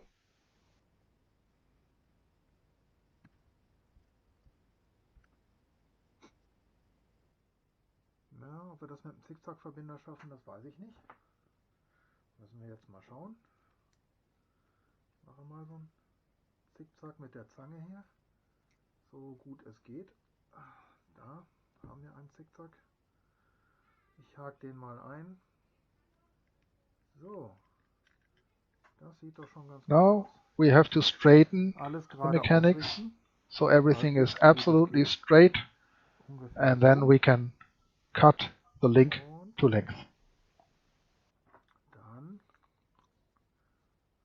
setzen wir die Länge von unserem Gestänge mal bis hierhin. Und dann versuchen wir das mal. Try to cut the length of your link so that the thread on the end ends in the middle of your rod end, so you can adjust the rod end to both directions, to the longer and to the shorter. Cutting the wire with the cutter leaves sharp edges. We need to remove these so we can apply our bolt die. So, Servo steht auf 90. Das heißt, wir müssen den Kopf noch ein klein wenig reindrehen.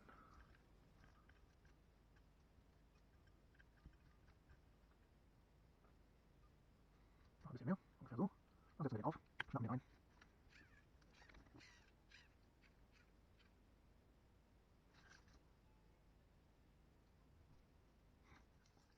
Gut. Im Moment sehen wir, dass die Bewegung des Servos die Schraube völlig aus ihrem Zentrum rauszieht.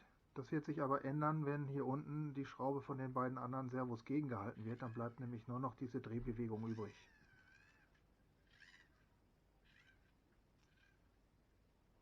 So. Und ich sehe schon, wir können versuchen, noch ein bisschen... So here I try to get more deflection by opening the outer hole. Hier in das äußere Loch zu gehen.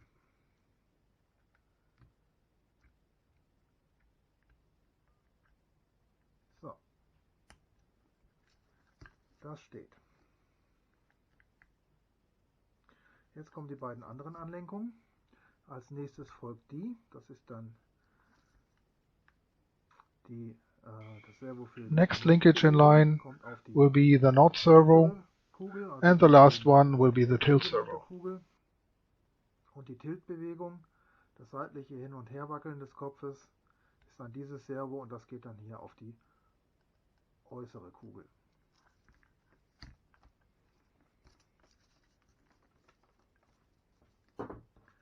Gleiches Spiel wie gerade, das passt. Als erstes ein Zickzack, ungefähr so. Das Nick-Servo. Copying from Alpha Skull, the knot servo will be linked right here. Sehr schön. Da müssen wir das noch ein klein wenig weiter runterbiegen, weil wir sonst vom Winkel nicht hinkommen. Jetzt sind wir in dem Winkelbereich, alles gut. Der steht noch auf 90.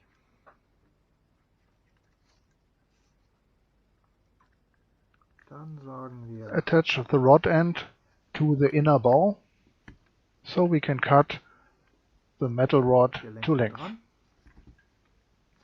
Wir stellen das mal auf halbwegs gerade, ungefähr so. Und das würde bedeuten,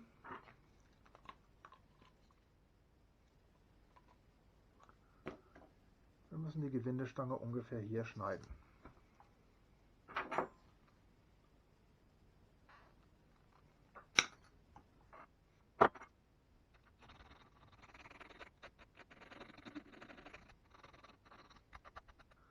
So, kurz ein bisschen anfeilen, dass wir unser Werkzeug ansetzen können. Und wir schneiden das nächste Gewinde. So, die Gewindelänge ist ungefähr 2 cm.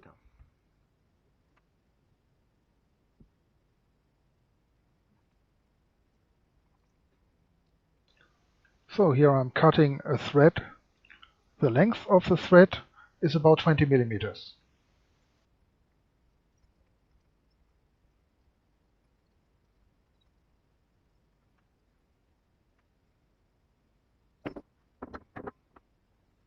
Ich habe das Gewinde jetzt etwas länger geschnitten. Für den Fall, dass das Gestänge zu lang sein sollte, können wir hier dann einfach ein Stück abknipsen, kurz mit der Feile den Grat wegmachen und können es gleich wieder einschrauben. Dann müssen wir nicht nochmal nachschneiden. So, ich schraube das So now I screw in the rod to the rod end. I haven't moved the servo, so it should still be on its 90-degree position. So I adjust the linkage to length and attach it.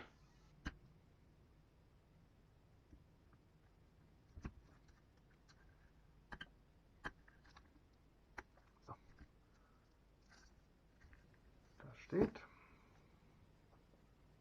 Und als nächstes noch dieses hier.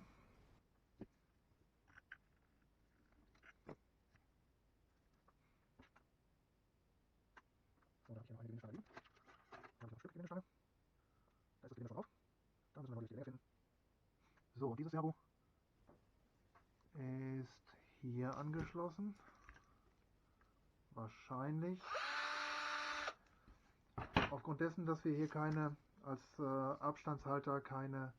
So we drill a hole into the rudder horn on its outmost hole to give us maximum deflection possibility.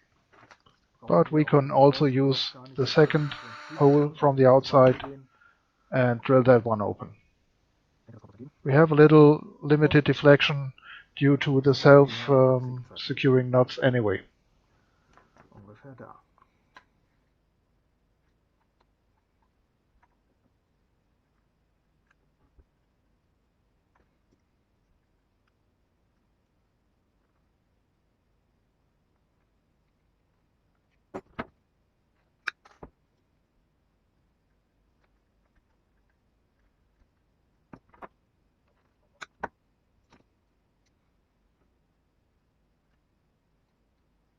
So.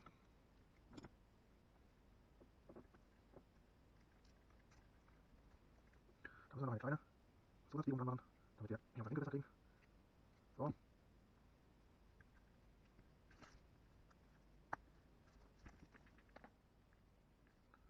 So. Das ist mehr oder weniger... So here's our 3-axis linkage finished. Well, we have a lot of play here, but taking into account what components we use, and this is no rocket science, I think for a Halloween prop this is quite nice. So, jetzt schlagen wir noch das Servo für den Unterkiefer an und dann können wir im Prinzip mit dem Now we only need to attach the servo for the jaw, and then we are completely finished. Zu dem Servo für den Unterkiefer. Wir haken unser Gestänge ein. Das müsste ich noch ein bisschen rumziehen. Ja, so.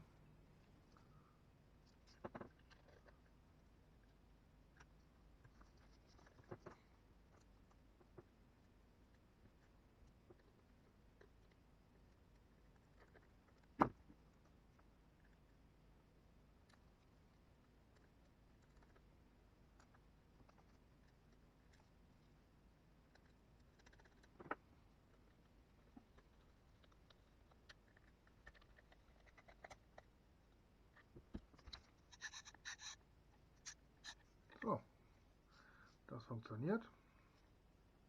Ob wir hier genügend Freiraum haben, müssen wir dann mal schauen. Eventuell müssen wir dann das Gestänge noch ein bisschen biegen. Aber das ist ja alles Stahl. Das kann man ja biegen, wie man es möchte. So, this concludes the servo board assembly. Das bedeutet, Just a few more things to do on this one, like cable management, but that will be done later. Wir machen weiter. Jetzt, wo wir die Mechanik soweit fertig haben, müssen wir noch einen kleinen Schritt machen. Und zwar müssen wir diese beiden Schrauben mal ein bisschen abisolieren. I recommend to put some tape over the screw heads, because here will be the electronics board later on, and electronic boards and blank metal parts are not a good idea. So just take a piece of tape, whatever you have, and insulate the screw heads like this. That'll do. So, hier ist wieder unser Test- und Montagestand. Da werden wir jetzt die fertige Mechanik einfach mal draufschrauben.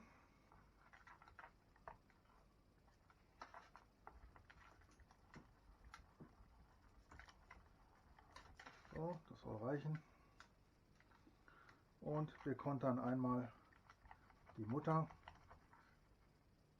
So let's attach the mechanics board to its Da komme ich da überhaupt noch dran? test stand.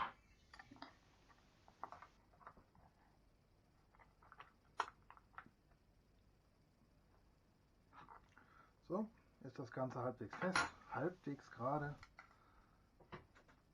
Und Up next will be the determination of the servo limits. zu dem Zwecke schnappen wir uns mal die Elektronik, die wir ja schon For this purpose we will definitely need our electronics board that we have und built in another lassen tutorial. die rein. This is the one. Angewöhnt immer nach hinten. So this is the power pack Zu setzen und nach vorne that will go in the back, Elektronik. and in front of it goes the controller board. So, das ist eine ganz gute Presspassung. Das funktioniert. Und wir können die Servos mal anschließen.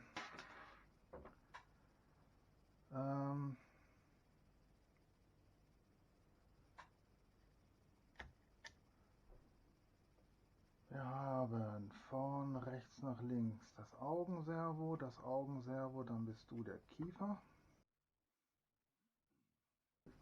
So here I attach the servo cables to their position on the electronics board.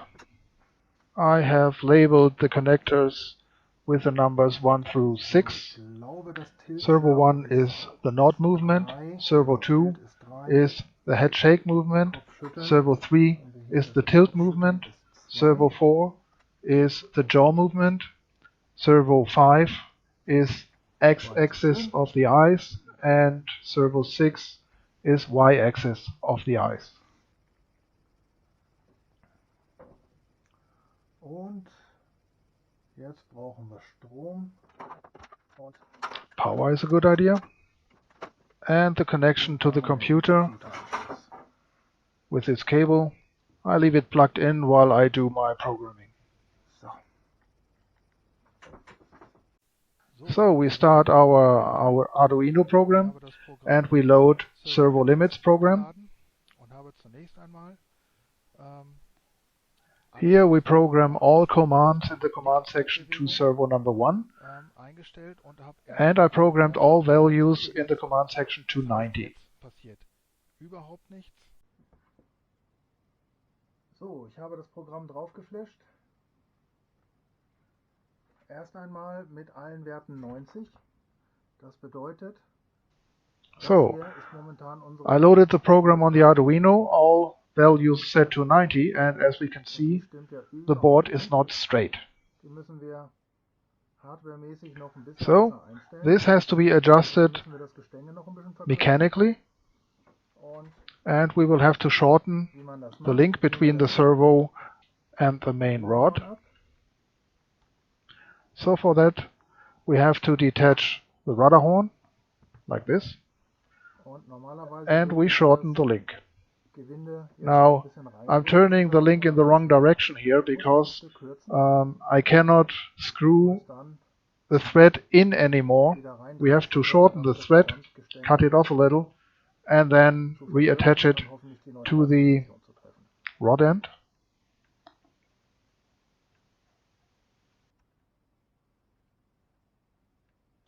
Now all the links have to be adjusted correctly, especially if you like to use one of my programs that I wrote for alpha, beta and gamma skull. You will then have to match the limits of alpha, beta and gamma skull, or you will have to reprogram all values within the program. Wie das Programm vorgibt, dass der Schädel dann einwandfrei in dem Programm laufen kann.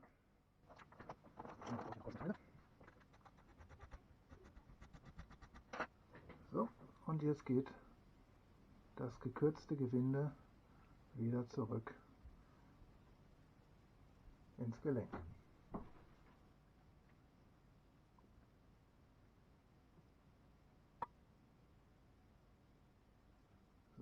Now I can shorten the rod, and now I reattach the rudder horn to its axis. That's not too bad.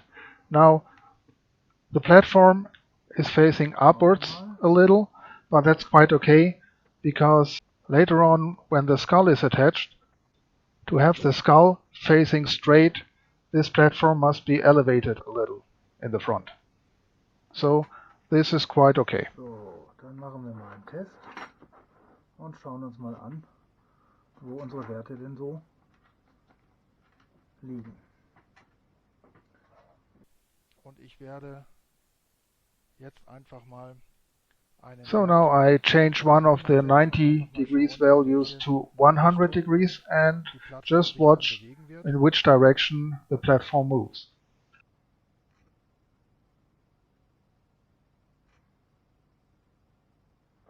So, wir können jetzt zwei Dinge sehen. Zum einen, die Plattform neigt sich nach vorne, das heißt Kopf runter. We can see two things here. One thing is the platform moves down, so increasing our value in the program will result in nodding down. And we can see that our link, our main link on the 6mm rod is not straight. So we have different deflections to both sides, up and down.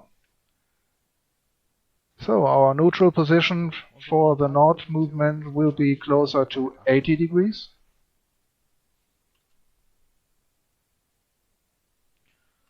So neutral set to 80, and let's change a second value to 110. Und hier gehen wir mal auf 50. And to the other side we will try 50. Let's flash it on. So neutral position looks quite nice. Upper position, that there we have some space there. And the down position, that's maximum, we hit metal. So max down value is 110. Unten, max down ist 110. Mitte, Neutral is also looking good. schon ganz gut aus. Sagen wir, bleiben wir bei 80. Let's say we stay at 80.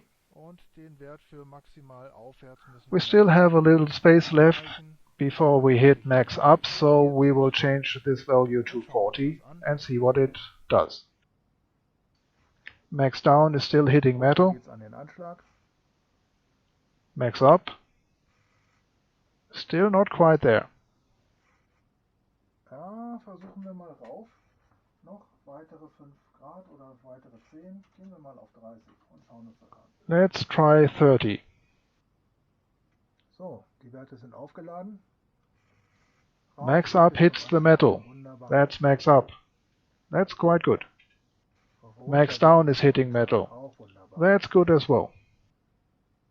Neutral position is acceptable as well. but we can see moving from the upper position to neutral is another position than moving from the down position to neutral. That's due to the play that we have in the system. We will have to live with that. Nobody will notice. Ist aber im Prinzip nichts Ungewöhnliches für das Equipment, was wir hier benutzen. Und am Ende wird es keinem Zuschauer auffallen. So, here we found our limits for servo number 1. So, we will fill those values in.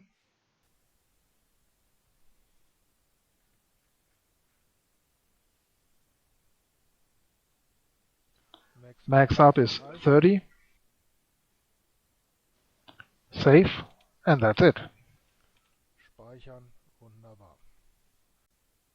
Next up is servo limit check for the shake movement, which is servo number 2. Das heißt, in unserem We will have to program all commands to servo number 2 in our program. auf Servo 2 setzen.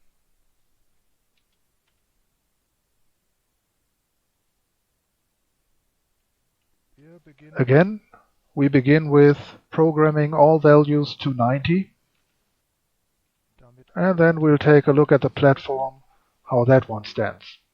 und uns einfach mal anzuschauen, ob das Ding halbwegs mittig Let's flash it on. sagen die Daten.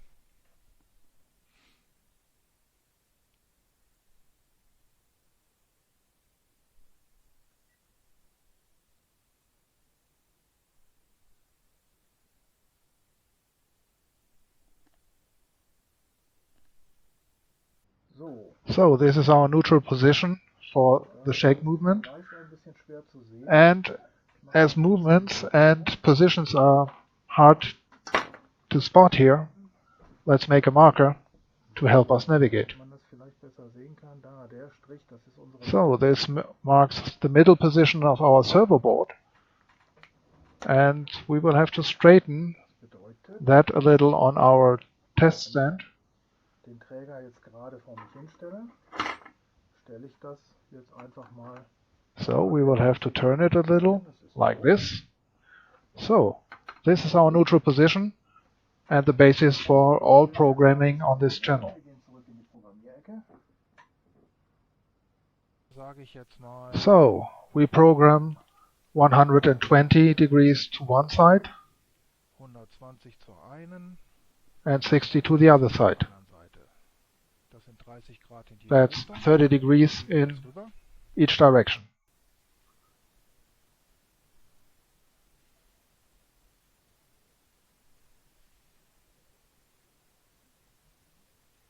Sehr schön. Looking good.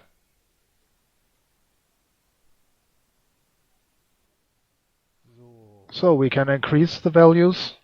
da ging glaube ich noch einiges. Sagen wir mal 140, also 50 Grad in die eine Richtung, So 40 140 to the one direction and 40 to the other. That's 50 degrees in each direction. Wir flashen. Let's see how it looks on the board. Schauen uns mal die Bewegung der Plattform an.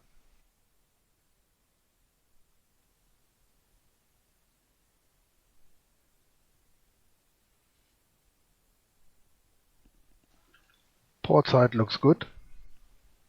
Starboard side. So, da sind wir schon. We are slightly bending our servo linkage, Da biegen wir uns nämlich so unser we are Gestell. driving too far.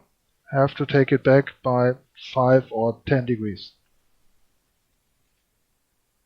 Definitiv zu viel. Da müssen wir 5 Grad zurückgehen. 45. 45.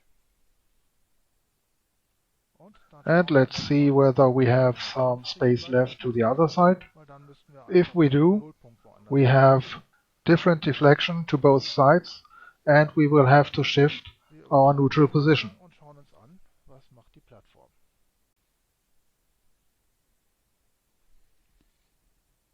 Das ist okay. That's okay. Auch halbwegs okay. Okay as well. Ja. So these are our maximum positions. An dieser Stelle biegen wir schon ein ganz klein wenig an unserer Mechanik rum. So to the one side we are slightly bending our linkage. Zurück in die Programmierecke. On the other side we can hear the servo humming.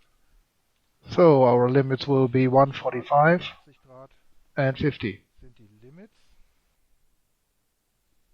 Fahren wir die nochmal schnell rüber, die Werte. Let's double check on the new limits.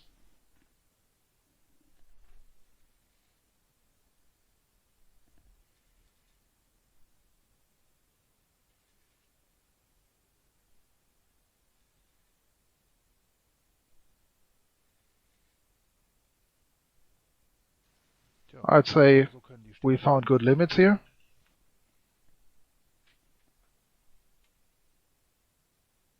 That also means we have 40 degrees deflection to the one side and 55 degrees to the other. Grad in die andere. We will have to shift our neutral position, Das heißt, unsere Mittelposition ist which grob will be at about 98 degrees. bei 98. Das passt soweit. So the limits are 145 45 to max port, ist maximal Backbord. Dann haben wir 98 und 50. 98 for neutral and 50 for max starboard. 98. Let's fill it in. Das sind unsere Limits. Dann So, sagen wir hier this is our limits. beim Initialisieren That also means gehen when initializing the servos in the program, we will have to fill in the new wir fahren neutral value that we have found, 98 on channel 2. damit es gerade steht für die nächste Programmierung der Tiltbewegung. Es geht weiter in der Programmierung. Moving on to channel 3, Wir kümmern uns that's jetzt the tilt movement of the head. die Tiltbewegung des Kopfes. Das wäre Servo 3. Das heißt, That wir means we setzen will have jetzt to mal alle program Befehle all auf command Servo lines 3. to servo channel number 3.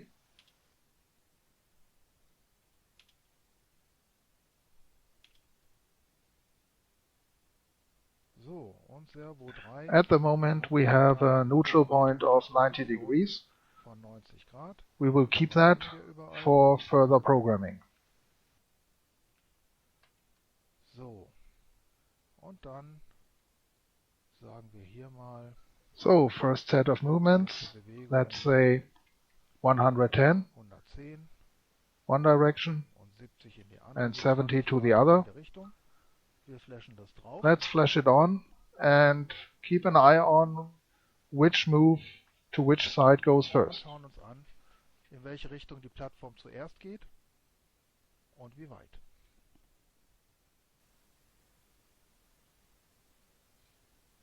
So our first value of 110 moves the head to the starboard side and 70 to the port. Gut, da geht in beide And we Richtungen can noch was. see there's still plenty of space. Let's increase the values. So, das ist Steuerbord. So we'll increase to 130 Und hier sagen and wir 50 here we say und wir 50. flashen das drauf. Let's see it. Und wir schauen uns dabei das Gelenk an. Now that we are closing in on the maximum position, we will have to keep an eye on the rod end bearing, whether it hits metal or not.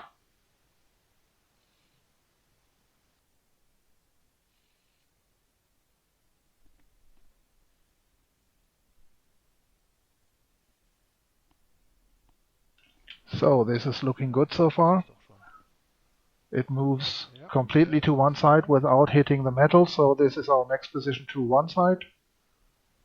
Und der ist auch maximal. And the same Haben wir on the other side, so auch recht flott we can go with these values. Schauen wir uns nochmal die Mittelposition an.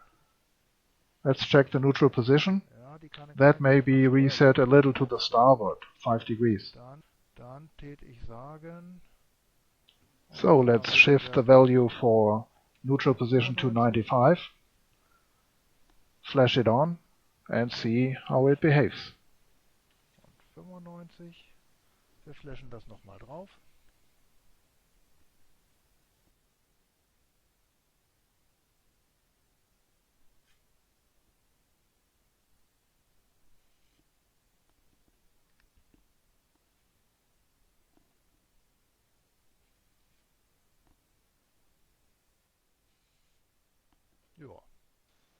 So, I'd say we can leave it at that. Let's fill in the values. Das bedeutet, wir übernehmen jetzt hier So we fill in for Servo 3 tilt, unsere Mittelposition neutral position at 95, 90. which we will also transfer to the initialization in the setup as neutral. Hier einsetzen ist 95. And for the other values, Und max starboard Steuerbord ist 130. 130 and max port Maximal Backbord ist 50. 50. Das sind Those die are our Werte, values. die wir später programmieren werden. Speichern das Ganze ab. So let's save this, and that leaves us only with one more servo Das ist der Kiefer. to find Und darum the können wir values, uns and that's the jaw. den Schädel But to machen. do that, we will have to mount the skull.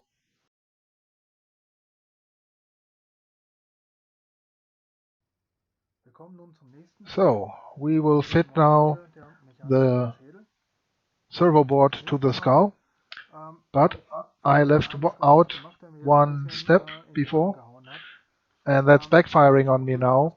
I didn't check whether the servo board actually fit into the skull, and it doesn't. It looks like the Chinese manufacturer is using more than one mold for this skull, and this one has slightly different values. So I found that the width of the board is quite okay, but the length of the board didn't fit. It was a little too long, just a few millimeters. So I held it against my grinding stone and took off some material, not much. If you are planning to manufacture more than one of the skulls, I would suggest you make a test print, see if it fits, and then adjust the measurements in your slicer program accordingly so you make it fit. The general form of the board should fit anyway.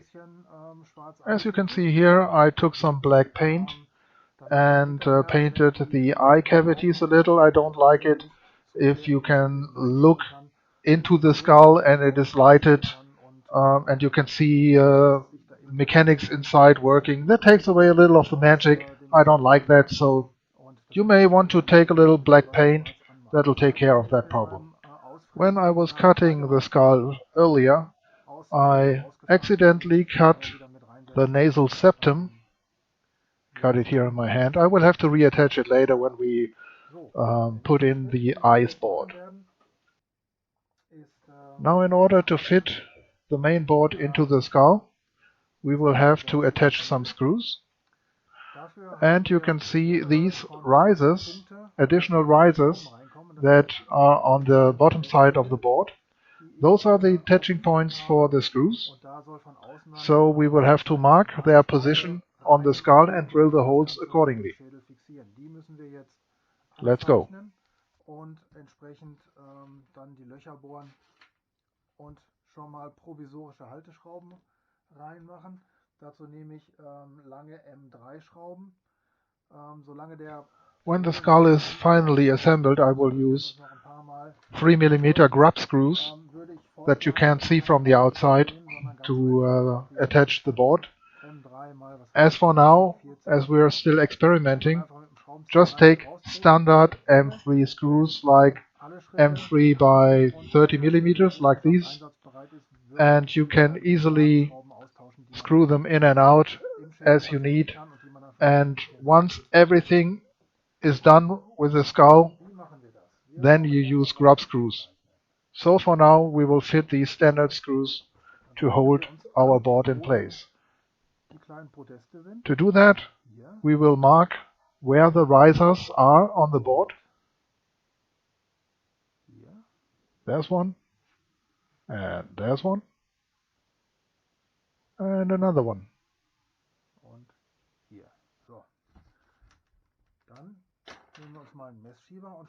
Now I take my caliper to determine the exact position where we have to drill the holes in the skull. So our board is 4mm thick. Including the riser, we have 10mm. bedeutet, das hier sind 6 und die Mitte von 6 ist 3, 4 und 3 ist 7. Das heißt, wenn wir So, 7 mm Tiefe assuming that our board will fit exactly to the top of the skull, we will have to drill 7 millimeters from the skull top to hopefully hit exactly the center of the riser. You may notice some additional holes in the board, like here and here. Those are for cable straps and for cable management. Momentan habe ich alles hier grob zusammengeschmissen, bevor hinterher dieses Board endgültig in den Schädel eingesetzt wird. Um dort auch zu verbleiben, werden die Kabel anständig hier auf dem Board verlegt mit ein paar Kabelbindern. Und dann werdet ihr sehen, these half-circular holes in the back of the board are the feed-through for the cables. There are quite some cables coming through here, so they are dimensioned rather big. I also have taped the linkage of the jaw a little to the side so it doesn't spoil us here. The final position of the hole for the jaw linkage can first be determined when the ice board is in position. So, the servo board fits perfectly. It doesn't bend, it hasn't any stress. So, let's mark the position of the risers as marked on the main board. There's a riser, and there's a riser, and there's a riser,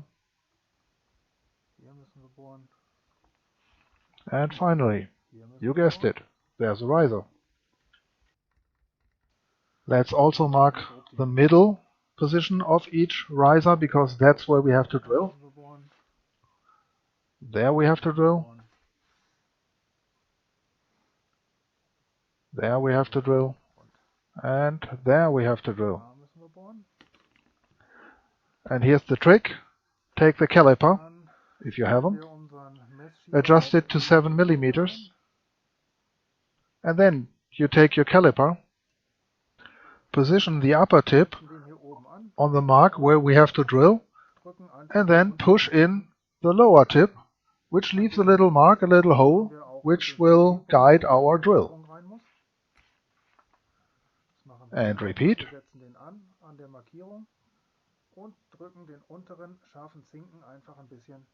And repeat. Immer noch bei 7 mm, alles gut.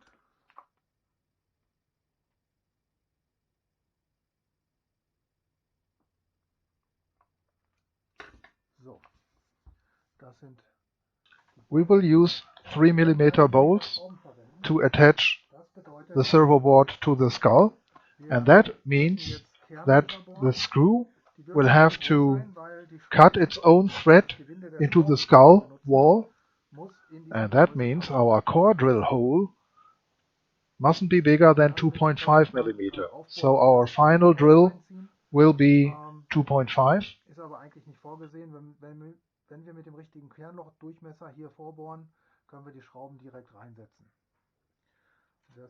Wir nehmen 3 mm Schrauben, dann wäre das korrekte Kernloch 2,5 mm.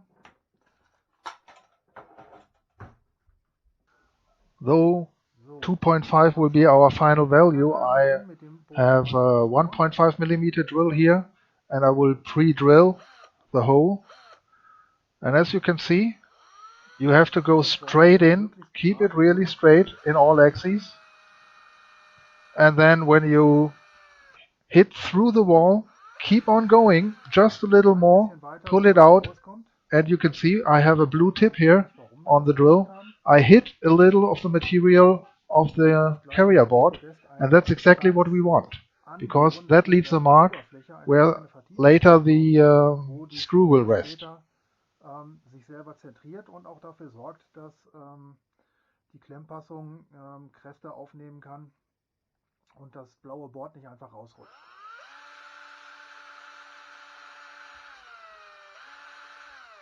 So.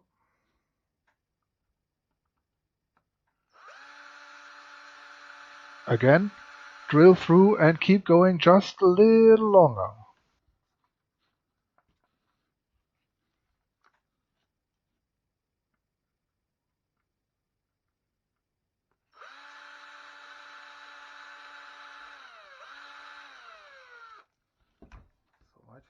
So, this drilling should have left some marks on the risers of the mainboard. Weiter geht's. Ich habe jetzt einen 2,5er Bohrer eingespannt. But first, we drill the holes to 2.5 millimeter. And it's essential not to open the holes, Bohrer rein, which means you drill in, bohrt durch, reverse, Drehrichtung umdrehen and pull out the drill. raus, damit wir nicht zu viel Material wegnehmen. We don't want to drill out too much material because we need it for the thread of our screws.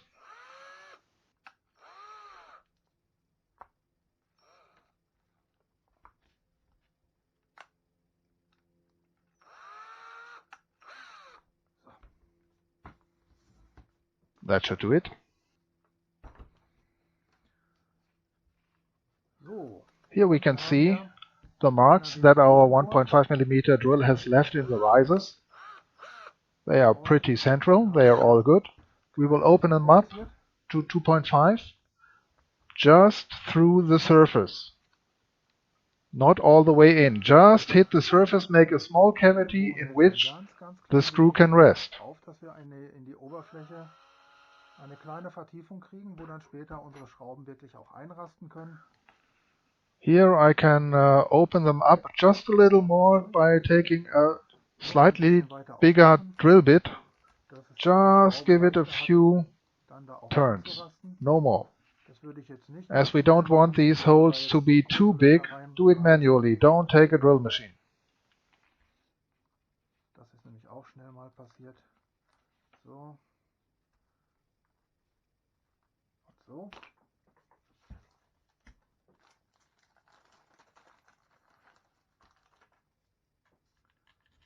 So when these screws are attached with a little pressure, they will lock into place and keep the main board exactly where we want it. Das ist alles gut. Der hier darf ruhig noch ein bisschen tiefer.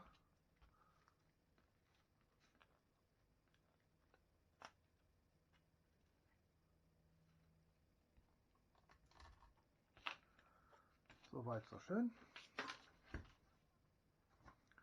Und jetzt setzen wir hier die Schrauben an und drehen sie vor. So now we will attach the screws. Keep them very, very straight. Möglichst gerade ansetzen, entlang der Bohrung. Ein bisschen ziehen die sich noch selber gerade. Again, precision is a factor here, so screw them in manually, don't use a drilling machine.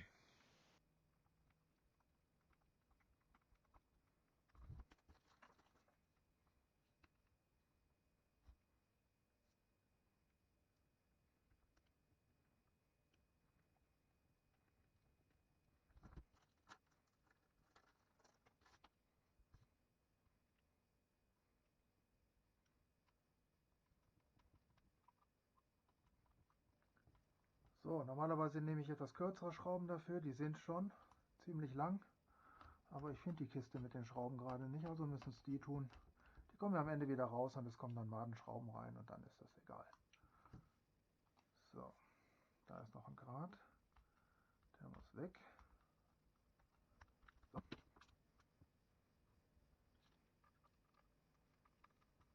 Hoppla. So, ein bisschen gerade ansetzen. So, so gut. So. Im Moment müssen wir das nicht montieren. Nächster Schritt ist With this prepared, we do not mount the skull as yet. Next step will be the fitting of the ice board, Wir müssen bohren, and that'll be next. und zwar Durchgangsloch für das Gestänge. Once the ice board is in place, we can drill the hole for the link to the jaw. Wo das hin muss. We cannot do it as yet. Dann können wir das entsprechend bohren und wir müssen noch And another thing, we need to ein attach Kugelgelenk an einer Schraube hier unten a small ball on a screw as attachment point for the jaw's servo link. Lenkung vom Servo einrastet. So, für den nächsten Schritt brauchen wir diese Kleinteile hier. And for that, this is what we need. Zwei Muttern, 2 millimeter bolt, Gelenkstück und eine 2 nuts and a link ball. Wir brauchen außerdem einen kleinen Furthermore, we need a very small Phillips head screwdriver. Phillips 1 to be exact. So, schauen wir mal, ob der vielleicht sogar besser passt. Ja, der passt. Also gar kein Feinmechaniker-Schraubenzieher, sondern einfach ein Phillips 1. So, das ist einer von den ursprünglichen Schrauben, die hier vorher in dem Schädel montiert waren, und die werden wir jetzt einfach wieder zum Einsatz bringen. So, wir brauchen die Schrauben. So, here we'll take one of the screws that we have removed earlier, put in the bolt, fit a nut as spacer, put on the ball, and tighten that with a second nut.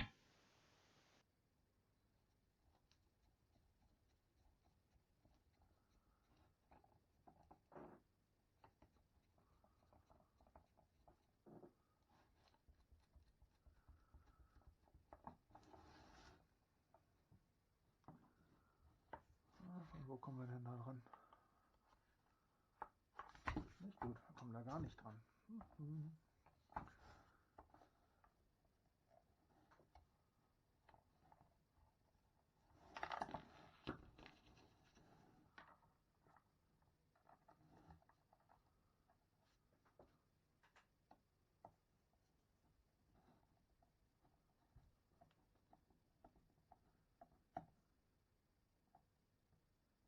So, der Kopf fängt an sich einzugraben. Mehr muss nicht, sonst machen wir dann noch was kaputt. So, da muss die Kugel drauf.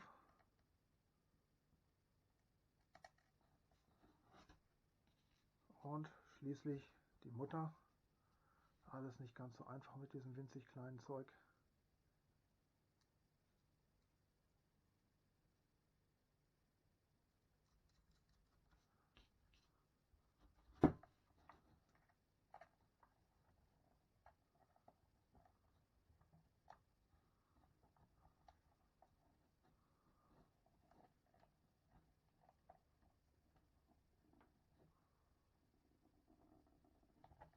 So, das sollte reichen. That one opens really a lot, Der geht ein bisschen very mehr, Steven weil ich Tylerish. sagen, das sollte eigentlich auch reichen. So. Das heißt, wir können hier mal ein oder zwei Raster nachziehen.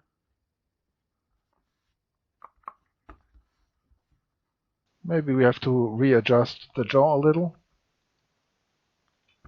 So. Ja, besser. More like that. So, haben wir das Gelenk auch fertig. So, das hier wird die Anlenkung, das Kugelgelenk für die Kieferanlenkung.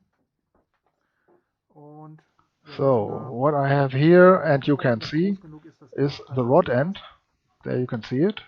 This is the rod end which will attach to the jaw, the link from the servo to the jaw, and we will have to drill a hole where this one fits through.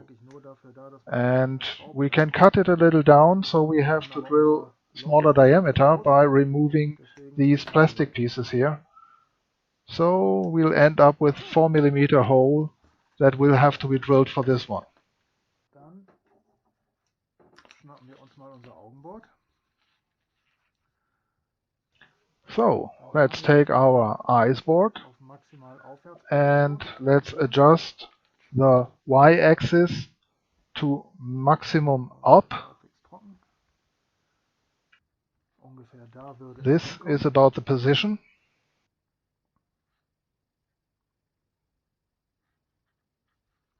Das heißt, unsere Auflagepunkte für das Board sind So there are 2 points where the eyes board is touching the skull. It's here and there, zwei kleine Tropfen Heißkleber hin. and that's where we will pre-install it with 1 or 2 drops of hot glue, Auch noch so it can be removed and readjusted, but just to give it a small fix for the moment. Deswegen fixieren wir das nur mal kurz mit 2 kleinen Tröpfchen Heißkleber. Das ist ausreichend, um es wieder rauszukriegen.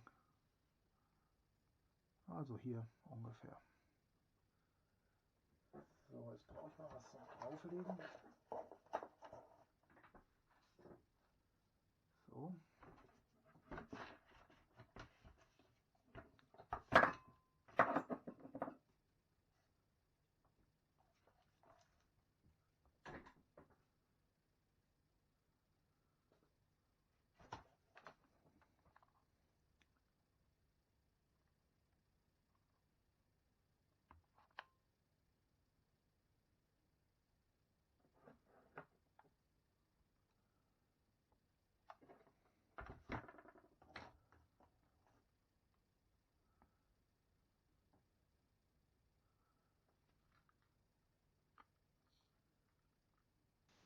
So now you gotta keep it straight and level and wait for the hot glue to settle. So, jetzt müssen wir aber hier einmal die Mechanik aus dem Weg fahren. So. Dann versuchen wir hier mal einen Tropfen zu setzen. So, reicht. Regt mich hier auf. So. Dann kleinen Moment warten.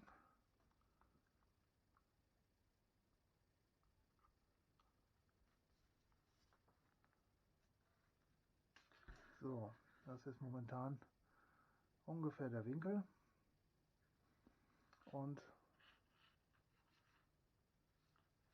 jetzt müssen wir mal einen kleinen Moment warten, bis das ausgehärtet ist. When positioning the servo board inside the skull, Das Augenboard ist one helping thing would be to move the y-axis servo to its most forward position. This moves this link between the eyes to its most forward position, and that still needs to have some space from the skull hull, like here on Alpha, so that the eyes in that position have still some space. It may get close to the skull's wall, mustn't touch it. So take care that the mechanics can move freely, and looking from the side, the eyes should be positioned like this, looking very natural. Moving the y-axis of the eyes to the forward position takes everything out of the way of the main board, which we can test fit now.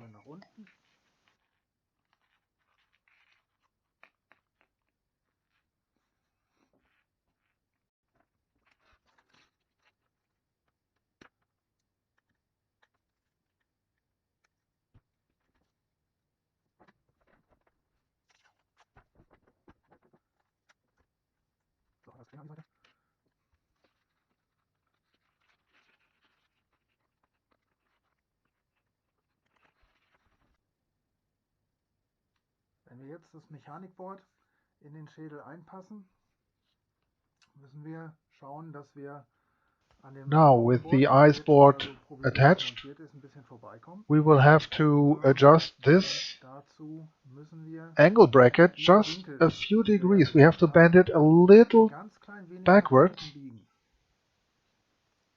which means the skull will get a slight upward orientation.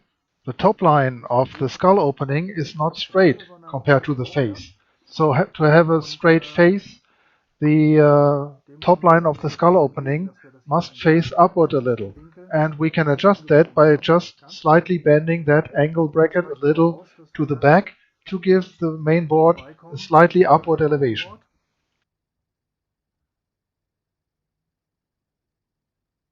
So, jetzt schauen wir uns noch einmal kurz.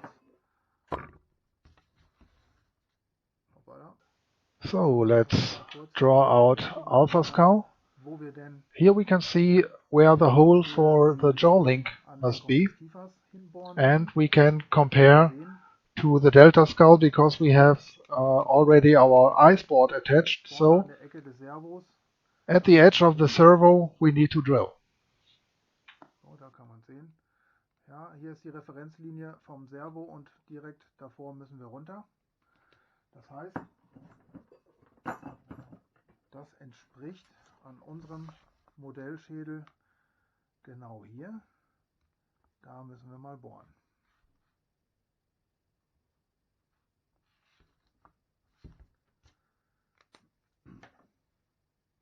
For that opening, I will drill 3 holes with 3 mm next to each other, and then I will drill open the center hole with 4 mm, and then connect all the holes with 3 mm drill, and that should be a press fit opening for the rod end of the servo link. Und dann machen wir die Seiten ein bisschen auf mit 3 mm.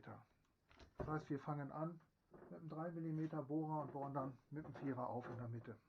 Wir setzen 3 Bohrungen nebeneinander, verbinden die und dann bohren wir in der Mitte mit 4 auf und dann sollten wir da eigentlich durchkommen.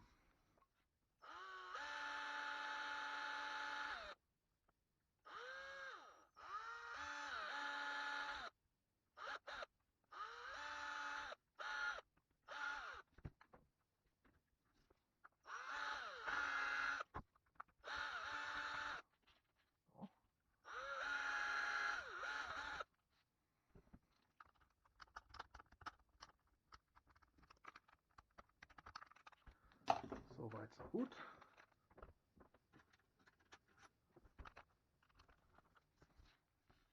So, da ist schon mal unser Loch da unten und das werden wir jetzt zentral auf 4 mm aufbohren. Schon passiert. So, und damit sollte dieses Gelenk da durchpassen. Was es auch tut, wir können es nach unten durchstecken, da kommt es an, da haben wir es in der Hand. So.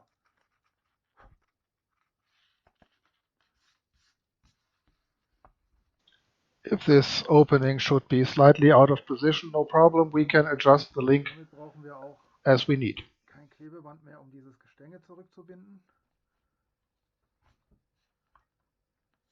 Sondern jetzt können wir es durch den Schädel einfach durchstecken.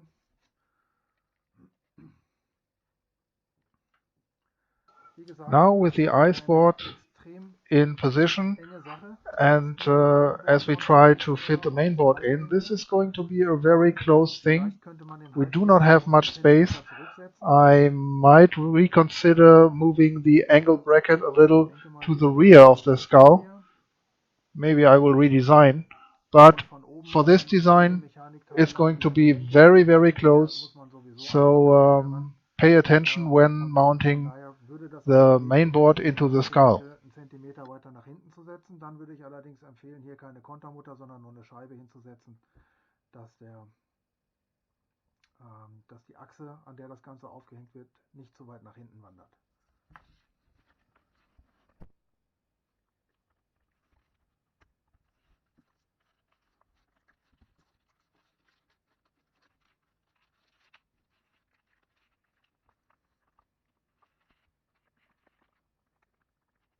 So, jetzt muss man auf ganz, ganz viele Sachen gleichzeitig achten.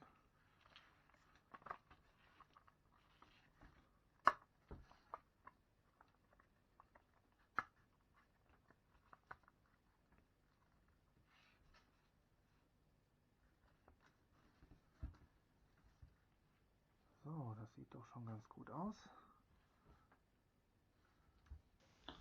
Well, that's not looking too bad.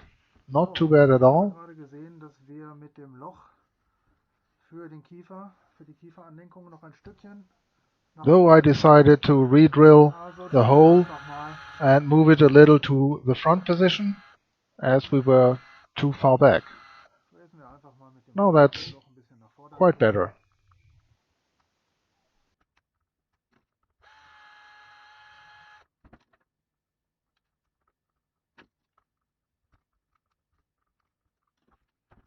So, das könnte schon funktionieren.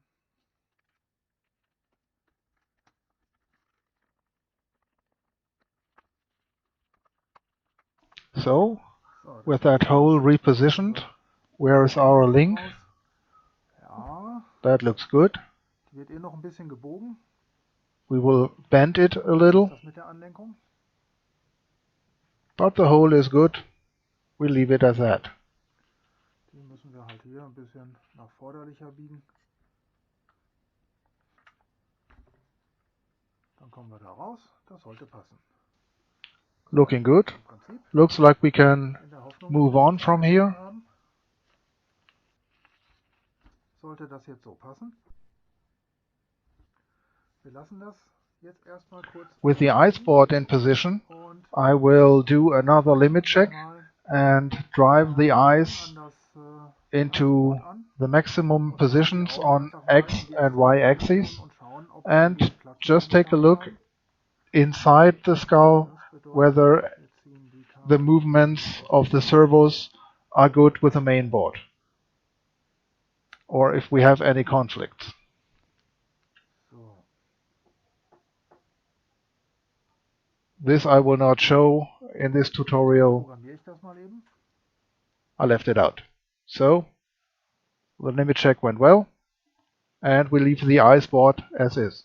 Dann kleben wir jetzt mal das Augenboard. Now the ice board was only attached with a few drops of hot glue. We will now permanently glue it in with hot Im glue. Prinzip können wir auch das Mechanikboard in den Schädel schon mal einschrauben für weitere Programmierschritte. Oh yeah, and the nasal septum.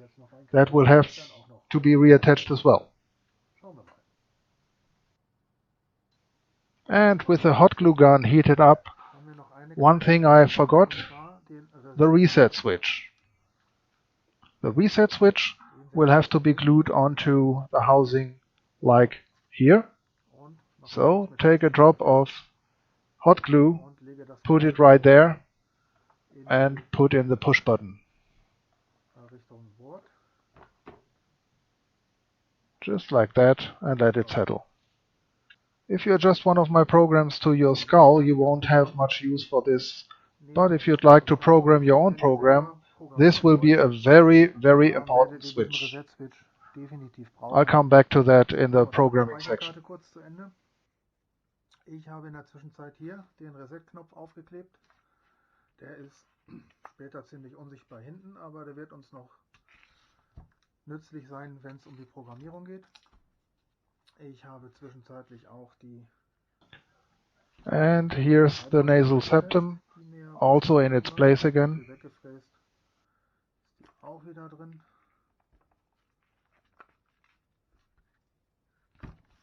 So, da ist jetzt noch ein Platzhalter.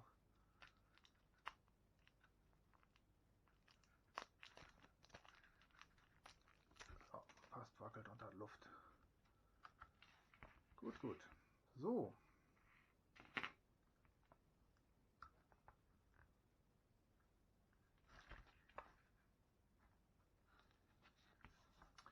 Dann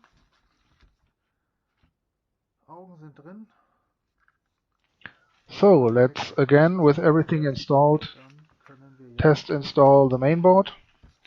And after that, we only have cable management and the das Trägerboard jaw und die linkage Räder to do. einsetzen und dann können wir uns um die Anlenkung des Kiefers und ums Kabelmanagement kümmern. So. Ja.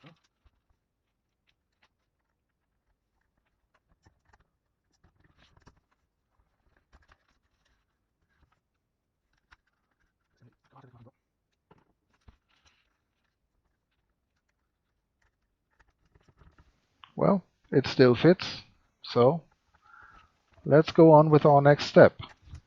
So, Cable dann management. Wir nehmen dazu For that we need to detach Elektronik komplett the raus. PCB Ich completely, habe die unplug it Station and gelabelt. put it aside.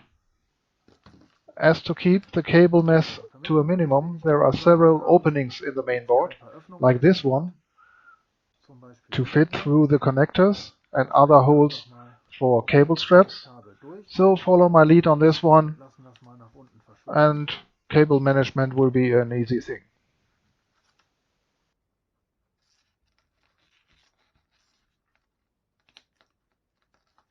So, das gleiche gilt für diese beiden Kabel.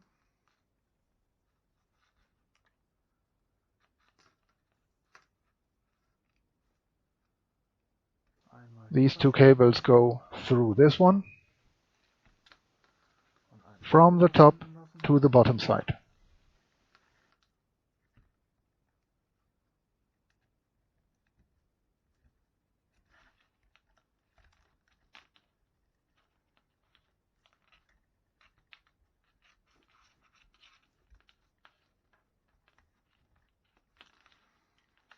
So. Dann können wir ein paar Kabelbinder hernehmen.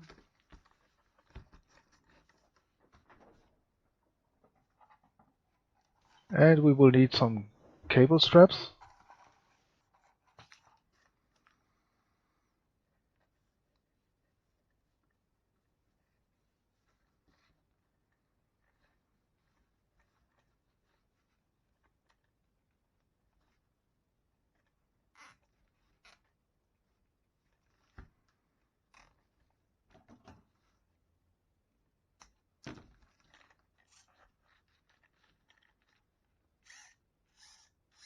Okay, kein Problem hier.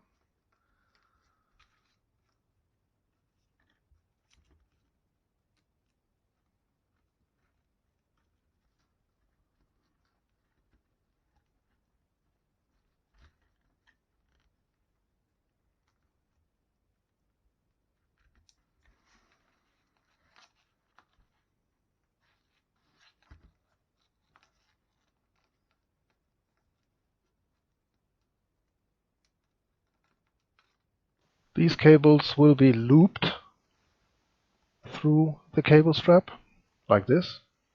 So, das können wir gleichzeitig hernehmen, um diese beiden Kabel mal ein wenig loszuwerden.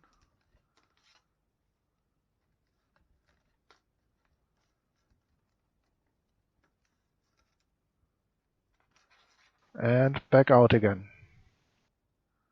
Die sind nämlich ziemlich lang. Fit the cable length so you can still reach the PCB on the top side. Ohne dass die uns dann auf die Nerven gehen.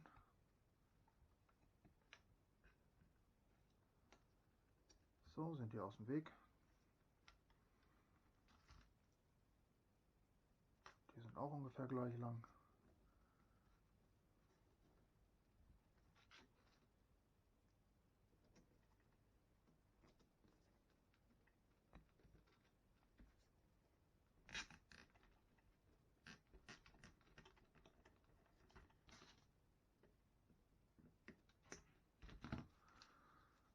So.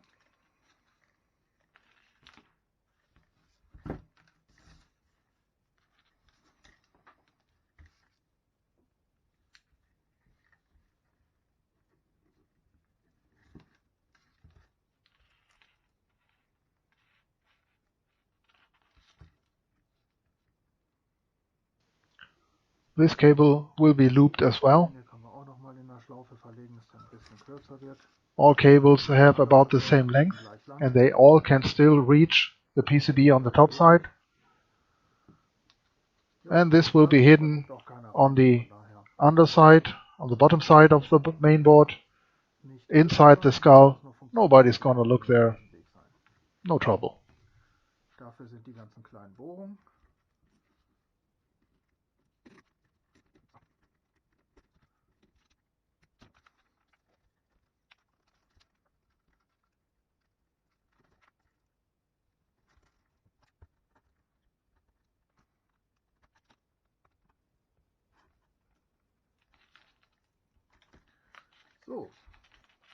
So viel zum Thema Kabelmanagement.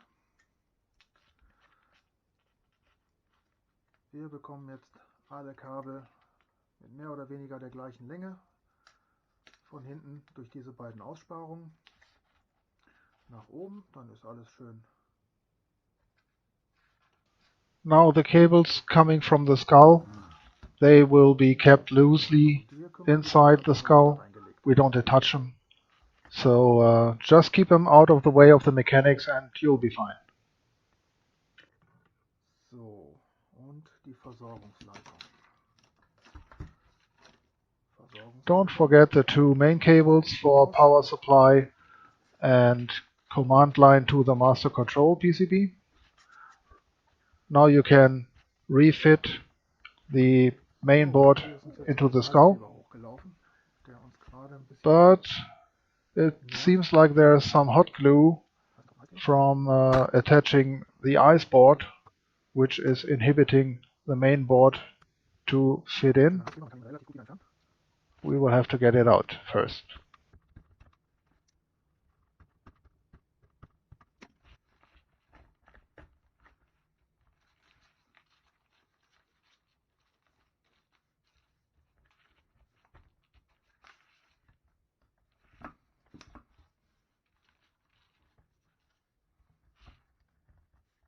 So. Sehr schön. Dann können wir unsere Schrauben festziehen. With the main board in position, we can tighten the screws. I used to hold a finger right here on the edge of the main board and the skull wall, so I can feel when I screw in the screw when the wall is moving away from the main board. And that's exactly the point where we should stop to screw in the screws. Und mehr muss nicht.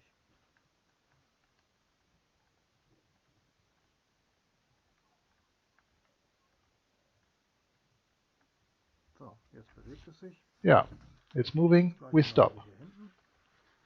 This also keeps the shape of the main skull close to the cover, the lid of the skull. So. If we bend it too much here, they won't fit any longer. Die Verbindung fertig.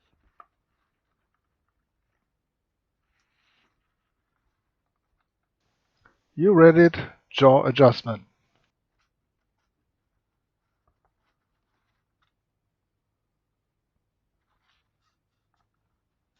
And it would seem that our linkage is still a little too long. We will have to shorten it.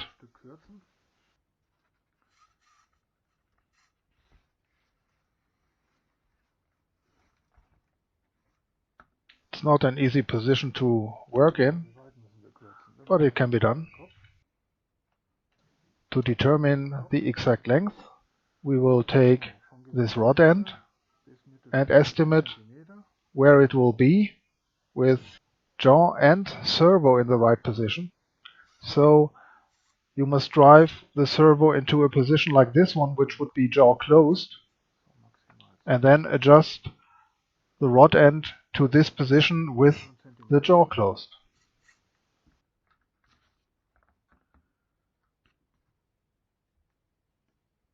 Which in this case results in 10 mm too long, so we'll shorten by 1 cm. Cutting results in sharp edges, and they prevent the head from being screwed on, so we will have to remove the edges first.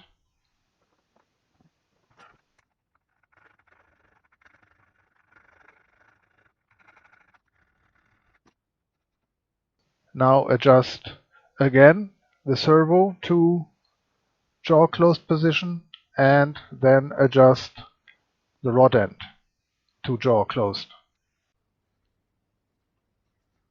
So sieht das Ganze dann fertig mit bestehendem Kabelmanagement aus. So let's take a look inside the skull. No cables in the way of the mechanics. That's looking good. And these two cables will be run along the spine later on, and they won't be a problem. Ich habe den Kiefer an den Servo angehängt und wie wir sehen, looking at the jaw and the servo, it looks like about 45 degrees movement of the servo is the complete movement of the jaw from close to maximum open. When at last we find the limits for the skull, there's one thing you have to keep in mind. In the position jaw closed, the servo must not pull against the closed jaw. because that would result in a humming sound, and that's very loud. So you have to keep the jaw just a little bit open, so the jaw servo does not have to apply power to it. Und dann hört das Summen auf. So, Gegenprobe. Now let's see if the cover still fits with all the stuff inside. Looking good. Wackelt und hat Luft. Also schauen wir jetzt noch einmal in die Programmierecke und programmieren den Kiefer. And here we go, finding the limits for the jaw servo. The jaw servo is servo number 4 in our program. So we reset the program to servo number 4 and we apply 90 degrees and we see how far the jaw is open. It's like this. We will try to determine the jaw close position, and from memory I know that we have to decrease the value step by step and find the right position. Let's go.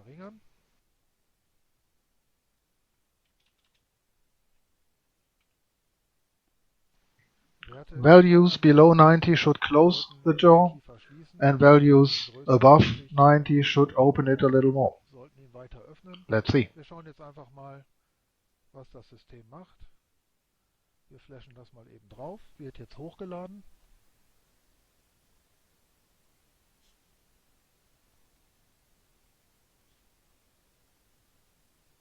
Und wie wir sehen, it's closing a little, schließt sich ein bisschen weiter. But not enough. Versuchen wir es mal mit 70. Let's try 70.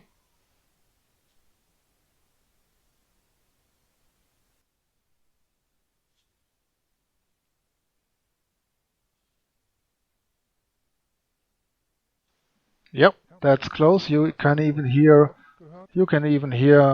the lower jaw touching the upper jaw. That's a little too much. We don't want to have the servo humming, so we will decrease the value a little, or increase in this case.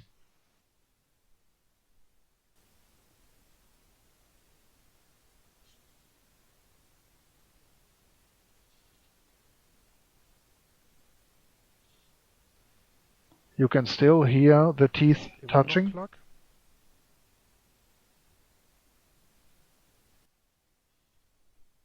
So let's decrease some more. 60.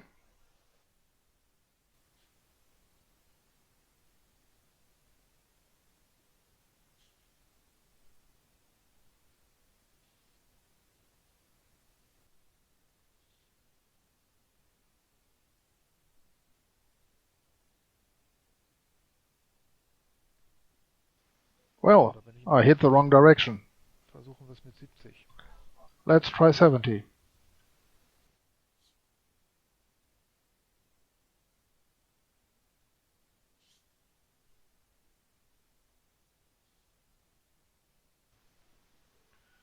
Immer noch Klack. Still hitting plastic. 75 it is.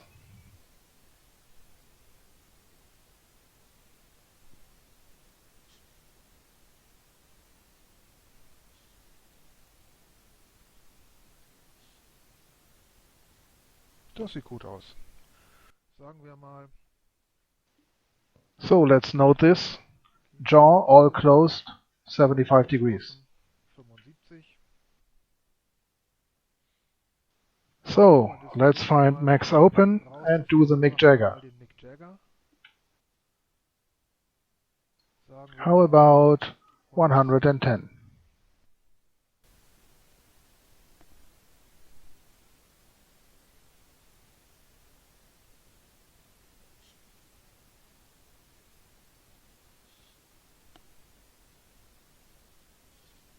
Na, da geht doch noch. Not quite Mick Jaggerish.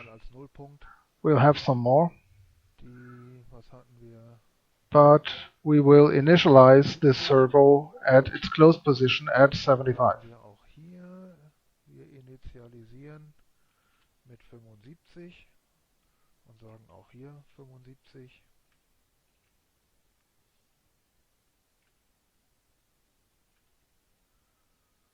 And let's try out 120 degrees Und hier unten for a auch mal change. 120 und dann schauen wir uns das mal an.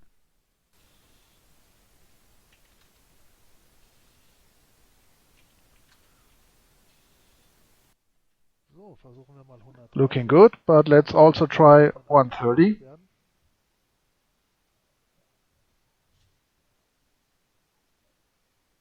Yeah. Sonst sieht das unnatürlich aus. Ja, ich würde sagen, das sind unsere Werte. So, we found our limits. Tragen wir die mal ein. Let's note 130 und 75. 130 max open, 75 closed, and neutral is somewhere in between, 30, like 70 at 100. und die Mitte ist dann irgendwo bei 100. So, looking at this block, these are the values for the delta skull, and this is the basis for further programming. Werte für den Delta Skull. So, we're coming to the end. Wir sind fast am The Ende. mechanics is built, Programmierung, the programming is working, Limits sind ermittelt. limits are determined. Das Einzige, So there's only one thing left. dass irgendwann, wenn ihr We komplett will have to remove the 3mm screws, dass ihr diese as we installed just for testing now, gegen sowas and we will have to change them to grub screws like this one. Now this is a 4mm grub screw. I can't find my 3mm grub screws for now, but you only have to change 10 mm, the standard screws to these grub screws, buy some grub screws in 3mm by 10mm, and cut them to length like 8 millimeters. That's about the value that the screws I have in my alpha, beta, and gamma skulls have, plus minus a millimeter. Screw them in, and they will vanish from the surface, so you can't see them any longer. Put some paint over them, and they're completely invisible. Take rub screws, and you're finished. Which brings this tutorial to its end. Hope you liked it. I hope this helps to build your own project and program your own project. Have fun. Thanks for watching. I am Finucci. Glück auf!